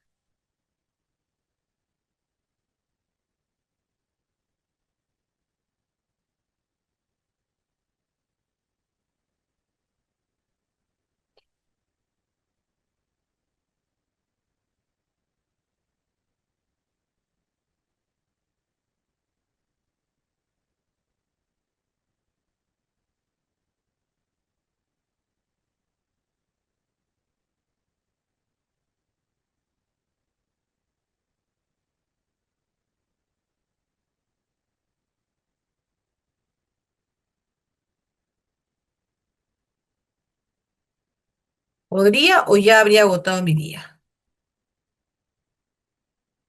A ver, nos dice acá. Alex Rodríguez se aplica en cualquier institución, ¿ya? Y impugnar quizás por la vía laboral ordinaria. Bueno, ahí es importante señalar que entre uno de los requisitos de la contencioso administrativo es agotado la vía administrativa. Entonces, si yo no agoté la vía administrativa, es muy posible, ¿no? Que en este caso el Poder Judicial pueda, ¿no? Deslegitimar, ¿no? En el tema, ¿no? Sin embargo, tal vez enfocarlo, bueno, puede ser por el tema laboral que señala, o finalmente desde el tema de la nulidad, ¿no? Decir que hay una nulidad de oficio que hay, entonces podría esforzarse por ese lado tal vez, ¿no? Si es que realmente ya no pude generar la etapa de impugnación de manera adecuada, ¿no? O de manera idónea. Bien,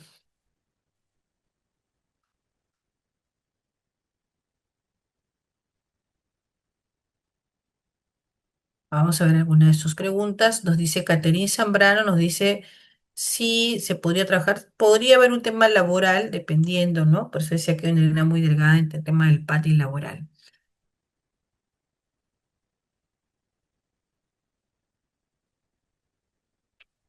Sí, ahí en el tema de los juzgados laborales, en efecto, hay un tema de competencias, ¿no? Entonces, muchos pueden irse por el lado, si es que, por ejemplo, no va por la contencioso administrativo, que como he dicho, que las pretensiones son de otro tenor, pueden irse a lo laboral, pero efectivamente puede haber un conflicto, un tema de competencias, porque mayormente las temáticas laborales están asociadas, pues, por ejemplo, a temas de naturalización, están asociadas a otras, ¿no? Relacionadas a ello. Sí, hay una mano levantada, a ver si me apoyan con el moderador, por favor. Doctora, Sí, buenas pero noches. tiene permiso para activar su micrófono. Buenas noches, Adelante. doctora. ¿Me escucha? Sí, te escucho un poquito bajito, pero sí, te Sí. escuchamos. Una consulta. Tengo una duda, doctora, con respecto a la diapositiva anterior, por favor. Dice que se agota la vida ¿Esta de administrativa. acá? No, la anterior, la anterior. No, ¿Esta? no, no, ya no, ya se pasó. Perdón. No te escucho, a ver, pero ¿de qué Eh, trataba la diapositiva? ya se pasó. Se pasó una ¿Esta de diapositiva. acá? Sí, esa. Ok. Ahí se agota la vía administrativa, de acuerdo al caso, se agota la vía administrativa eh, porque en segunda instancia, porque ahí dice, y cuando el Tribunal del Servicio Civil confirmó dicha Ujú, sanción, ujú. eso quiere decir de que apeló, el, Apeló, sí, es correcto. ¿no? Se hizo una apelación. Ujú, Entonces ahí agotó la vía administrativa. Entonces, en este caso, tendría que él, si agotó la vía administrativa, ese señor, si es que su abogado, o el señor solo, o con su abogado, tendría que hacer la demanda contenciosa administrativa. El, y el otro punto, y el otro sería, pero el señor está en el CAS, está en el CAS. Yo sobreentiendo de que la entidad que lo contrató por CAS, pues no sabía, tengo que deducir eso, de que claro, no no, no sabía. sabía porque no tenía sanción vigente al momento de que fue CAS, pues, ¿no? Y ya. Bueno, con respecto a eso, pero el CAS en una diapositiva anterior vi que el CAS no está supeditado a que se ejecute una sanción porque en una diapositiva anterior que los CAS y el decreto y el 728 solamente llegarían a su legajo nada más no sería ejecutable. Eso serían mis dudas, doctora. ¿Me podría, no No, sé si ayudar un poquito? disculpa, soy un poquito con el audio bajo, pero me dices que si se puede Perdón, ejecutar. sí, para el CAS y el 728 solamente no serían ejecutables alguna sanción, pero sí irían al legajo. Eso serían mis dudas. Gracias. Ah, no, claro. Bien, sí, disculpa, a veces sí te he escuchado por un poquito más claro. Sí, bueno, en efecto, ¿no? En el caso del ejemplo de la PPT es que se agota la vía, y en el otro caso que yo expuse estaba asociado a que si no hubiese agotado la vía, ¿no? O sea, para ponernos en dos supuestos prácticos. Sí, este tema de la ejecución es bastante controversial, ¿no? Porque la idea de las sanciones o la idea máxima al momento de generar estas normas de sanciones es que hubiese existido un régimen único, ¿no? Y con el régimen único todos podían ser sancionados y bueno, pues no había punto ya no había punto de poder escapar, vamos a decirlo así. Sin embargo, al existir, y somos un país que tiene varios regímenes laborales, sabemos que datan desde los años 80, 90 y 2000. Entonces, si un servidor entra a otra modalidad, a otro régimen laboral, a veces también hay discusiones sobre ello, firma una declaración jurada, ¿no? Indicando que no tengo procedimientos administrativos no vigentes. Tal vez al momento, supuesto uno es que el momento que él presenta el caso no tenía proceso o si tenía proceso y no lo declaró, también puede ser. Y que luego se entera, porque recuerden que la única manera de que él se pueda enterar es que le notifiquen a su domicilio, ¿no? Y le digan, sí estás procesado. Entonces, y con ello, bueno, él toma conocimiento. Entonces, en ambos casos se va a legajo. Entonces, ahí en el tema de las sanciones, por ejemplo, si es amonestación escrita, no hay ningún problema. Si es destitución, tampoco hay problema, porque no te van a registrar si apelas, y creo que todos apelan, ¿no? O sea, por más, porque es una sanción súper grave. Pero en el caso de las sanciones de suspensión, que esas son en realidad un poco la más, si a ti te registra, porque como les dije, en el caso de la sanción de suspensión no es como la sanción de destitución que te dicen y apelas y ya pues esperas hasta que vuelva a servir y que puedes ganar 6, 7 meses más. Pero en el caso de una suspensión, ahí muchas veces ya las entidades por un tema de seguridad y salvaguarda, ¿qué es lo que hacen? Mensualmente, este Registro Nacional de Sanciones, hay un usuario que normalmente tiene las jefaturas de recursos humanos en donde yo hago la búsqueda si tiene sanciones. Si salta una sanción, como puede ser, y yo no la declaré y yo no avisé, podría generar una situación de controversia en la entidad. Porque si bien fue una sanción que está dentro del marco normativo 728, muchas entidades por generar un tema de transparencia, ¿no? Porque ese es un reporte que arroja el tema, deciden, ¿no? Que finalmente el administrado se desvincule, ¿no? Porque y traen consigo las declaraciones juradas y les dicen, bueno, pero tú dijiste que no tenías procesos administrativos y tampoco comunicaste, porque esta sanción sale en el reporte. Entonces, es una forma de trabajar de algunas entidades para evitar cualquier tipo de reclamo, duda. Y claro, desde el tema del administrado, el administrado parece sí, pero eso fue cuando yo era 728 y ahora yo soy CAS. Yo soy otro régimen laboral y yo no tengo por qué retirarme de mi centro laboral porque yo tengo CAS. Me dice, yo me voy, ¿no? O no asisto los 6 meses que me han puesto de sanción de suspensión, más bien yo estaría cayendo en un abandono de cargo. Entonces, ahí, ¿qué es lo que prima? ¿No? Más allá de los intereses de la administración. Lo que prima es el tema, para la ejecución de una sanción, es el régimen laboral en el que te encuentras. Entonces, si él es CAS, pero fue sancionado como 728, su vínculo CAS no se afecta. Y si bien tiene una suspensión registrada en el Registro Nacional de 728, vale mencionar que su sanción o esa búsqueda, porque obviamente cuando haces una búsqueda no distingue, no simplemente sale sancionado, pero si vas al detalle, te va a salir que ha sido sancionado como 728. Entonces ahí puede haber una aclaración, una libertad de que realmente no se está cometiendo una infracción porque está recayendo sobre un régimen laboral distinto. Ahora, ni siquiera en el legajo como CAS te pueden considerar esa sanción, porque ese también ha sido un punto de controversia o ha habido algunas iniciativas, desde mi punto de vista, creativas, porque implicaría de que yo estoy sancionada en 728 o fui yo 76 y que ellos se encarguen, o sea, me busquen, porque ahora es fácil, si tú trabajas en el Estado, te encuentran rápidamente y te envíen a tu legajo. Entonces, el tema de poder registrarlo en el legajo solamente es en la entidad donde tú perteneciste. Más si tú estás en otro lado, no tendrían por qué hacer. Más aún, tampoco existe el tema de la toma de conocimiento, porque a veces cuando uno puede estar en una sanción, como el caso del 728, del caso del ejemplo, podría suscitarse de que tú dices, uy, ahora la entidad le va a notificar a mi nuevo empleador que estoy sancionada. Recuerden que las relaciones de procedimiento administrativo disciplinario son entre órgano instructor, órgano sancionador y administrado. No hay otros intervenientes. Claro está, claro está, es que si existiera, por ejemplo, una condición penal que obviamente podría ser mucho más gravosa, podría haber la búsqueda o pedida de información, pero en la práctica, la ejecución del tema. Por eso cuando hicimos el ejemplo de este caso de Juan Pérez, él independientemente esté en otra entidad, él puede seguir haciendo su tema de apelación en servir, si desea votar la vía administrativa, o irse a su contencioso administrativo por cuerdas separadas al momento, ¿no?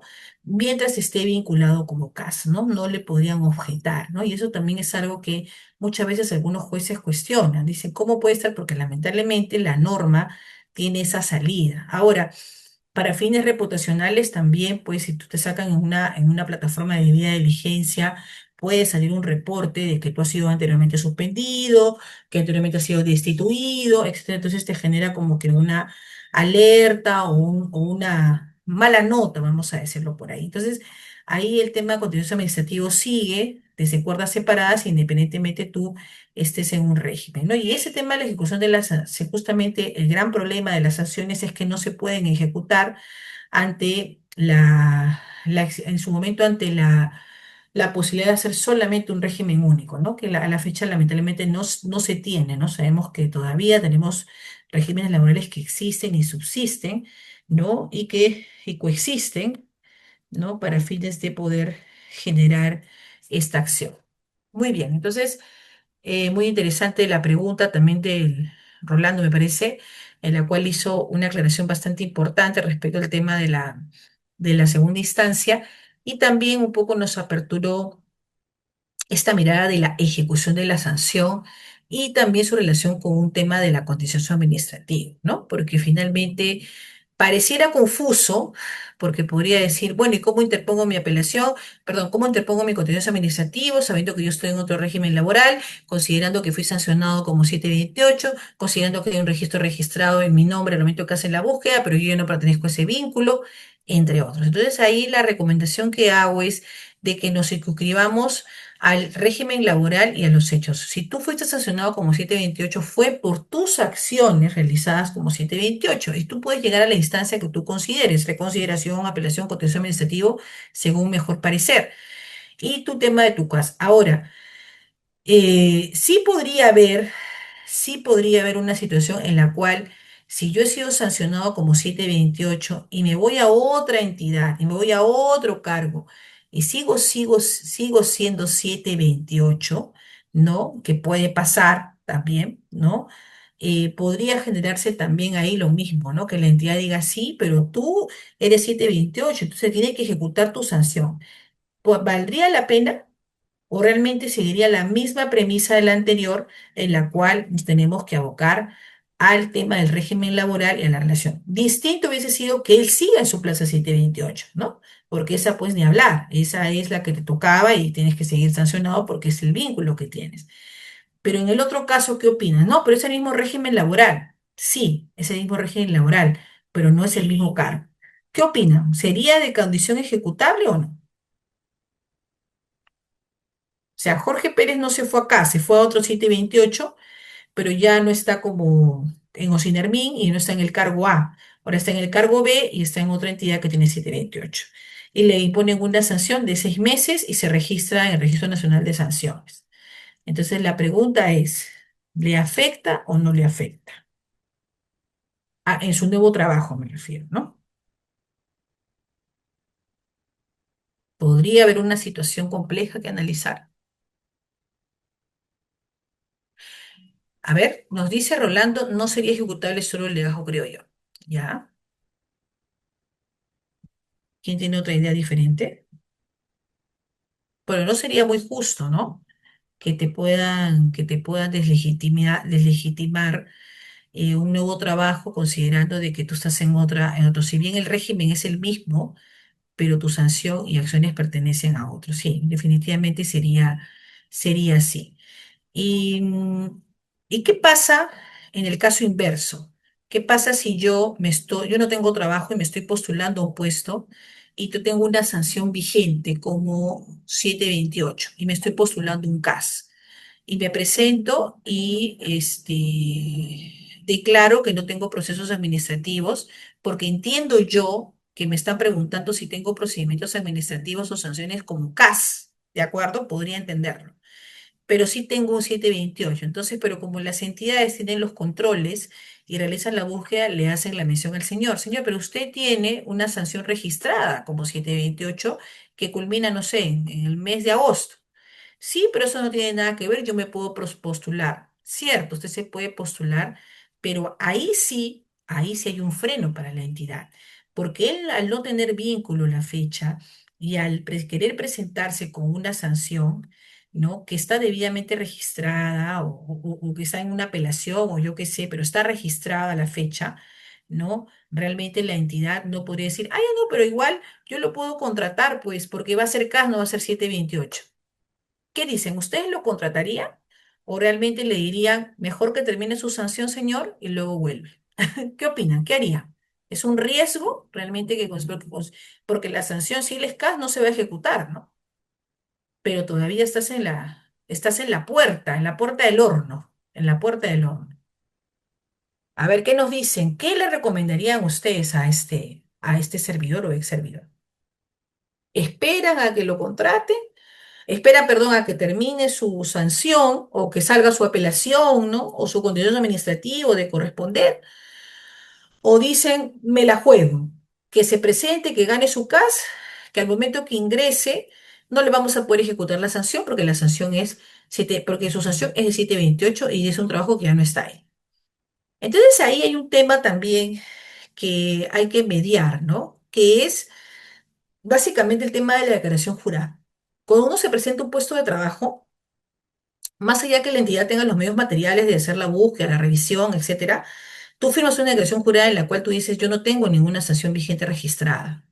Entonces, si aún así yo firme que tenga o no tenga, y pase el filtro o pase, ¿no? O me ayuden, o bueno, no sé cómo llamarlo, trae consigo una responsabilidad de la entidad y también trae consigo una responsabilidad del servidor que pretende presentarse. Exacto, es un riesgo. Podría presentarse y decir, bueno, pero entonces después es un no. Entonces ahí la entidad, a diferencia de los otros ejemplos, que son personas que estuvieron vinculadas y ahora están en otro lado, y bueno, ahí tienen otra particularidad, yo no lo contrataría tampoco, porque finalmente tiene una sanción registrada, no es congruente la información que está en el Registro Nacional de Sanciones con la declaración jurada que él ha firmado o va a firmar, ¿no? De considerarlo y a nivel de entidad sería un riesgo reputacional contratar a una persona sabiendo que tú la has buscado, ¿no? Y realmente tiene una sanción registrada con un inicio y fin,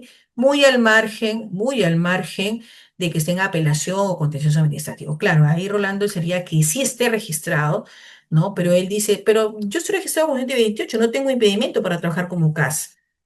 Sí y no. Si bien es cierto, no tienes un impedimento para trabajar como CAS, porque no tienes ninguna sanción como CAS, pero sí tienes un impedimento desde el tema de la declaración de no tener un vínculo, ¿no? De no tener una sanción, que eso en realidad, desde mi punto de vista, prima sobre el régimen laboral, al menos en este ejemplo. Muy bien. Acá me dice, Rolando me dice, no sería, el anterior, perdón, Alex dice, no lo contrataría. Catherine me dice, sería mejor que espere al terminar, pues sería un riesgo. Y Rolando nos dice, si aparece en el registro, no se podría en una entidad pública. Ni tampoco lo contrataríamos como orden de servicio, sí. Ya, entonces no es CAS, que sea orden de servicio. ¿Igual o no? Orden de servicio es eh, contrato civil. O también seríamos de la misma idea de esperar. ¿Qué opina? Tampoco nos dice Rolando. Bien, tampoco sería, pues, porque también se les busca a los locadores, ¿ah? No es que no se les busque, sí se les busca también, porque hay muchos locadores que han sido sancionados también. Bien, entonces tenemos alguna otra pregunta. Voy a responder la de Matías y luego doy un espacio para algunas preguntas. Tal vez el caso, Matías nos dice, soy un caso indeterminado Soy personal de tesorería, pido licencia sin goce de haber para asumir cargo de jefe de tesorería. Acá es confianza, ¿ya? Pasa 3 meses, dejo el cargo, vuelvo a mi condición de casi determinado, pasan unos meses, me aperturan un proceso PAD, me sancionan con suspensión y ejecutan mi sanción. Esto es viable. Mi empleador está suscitando que nunca hubo desvinculación, solamente hubo una licencia sin goce. Además, la falta se originó en el área donde presta actualmente servicio. Ya, es una pregunta bien interesante, porque en el caso del ejercicio de cargos de confianza, ¿no? Eh, si yo soy un CAS, yo pido una licencia sin goce de haber, ¿correcto? Y mi licencia sin goce de haber es justamente para ejercer, que algunos reglamentos internos lo recogen. También me parece un pronunciamiento de servir del tema. Entonces, pido una licencia, ejerzo un cargo de confianza por un periodo de tiempo y luego regreso. Me aperturan un proceso administrativo como, en ese momento como jefe o coordinador, ¿no? Me parece que de tesorería. Entonces, ahí también hay que tener especial cuidado porque tus autoridades del PAC tienen que ser como te desempeñaste como jefe, no como actualmente. Entonces, y te tienen que sancionar como jefe, en este caso con una suspensión.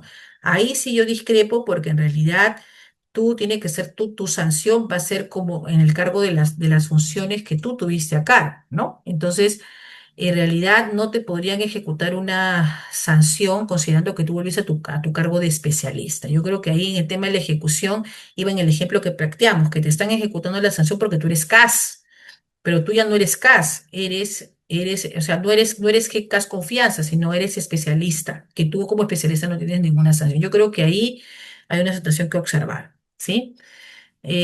Luego, Alex nos dice una pregunta, en caso me encuentre de viaje, ¿se puede hacer una defensa de realidad virtual en un PAD? Sí, normalmente las audiencias son de condición oral, ¿no? Y bueno, puedes estar acompañado de tu abogado o tú puedes defenderte o puedes hacer el argumento solo, ¿no? Muy bien, no sé, le doy paso al moderador, no sé si hay alguna pregunta para poder ultimar esta sesión, por favor. No, doctora, no hay ninguna pregunta, no hay ninguna manita levantada.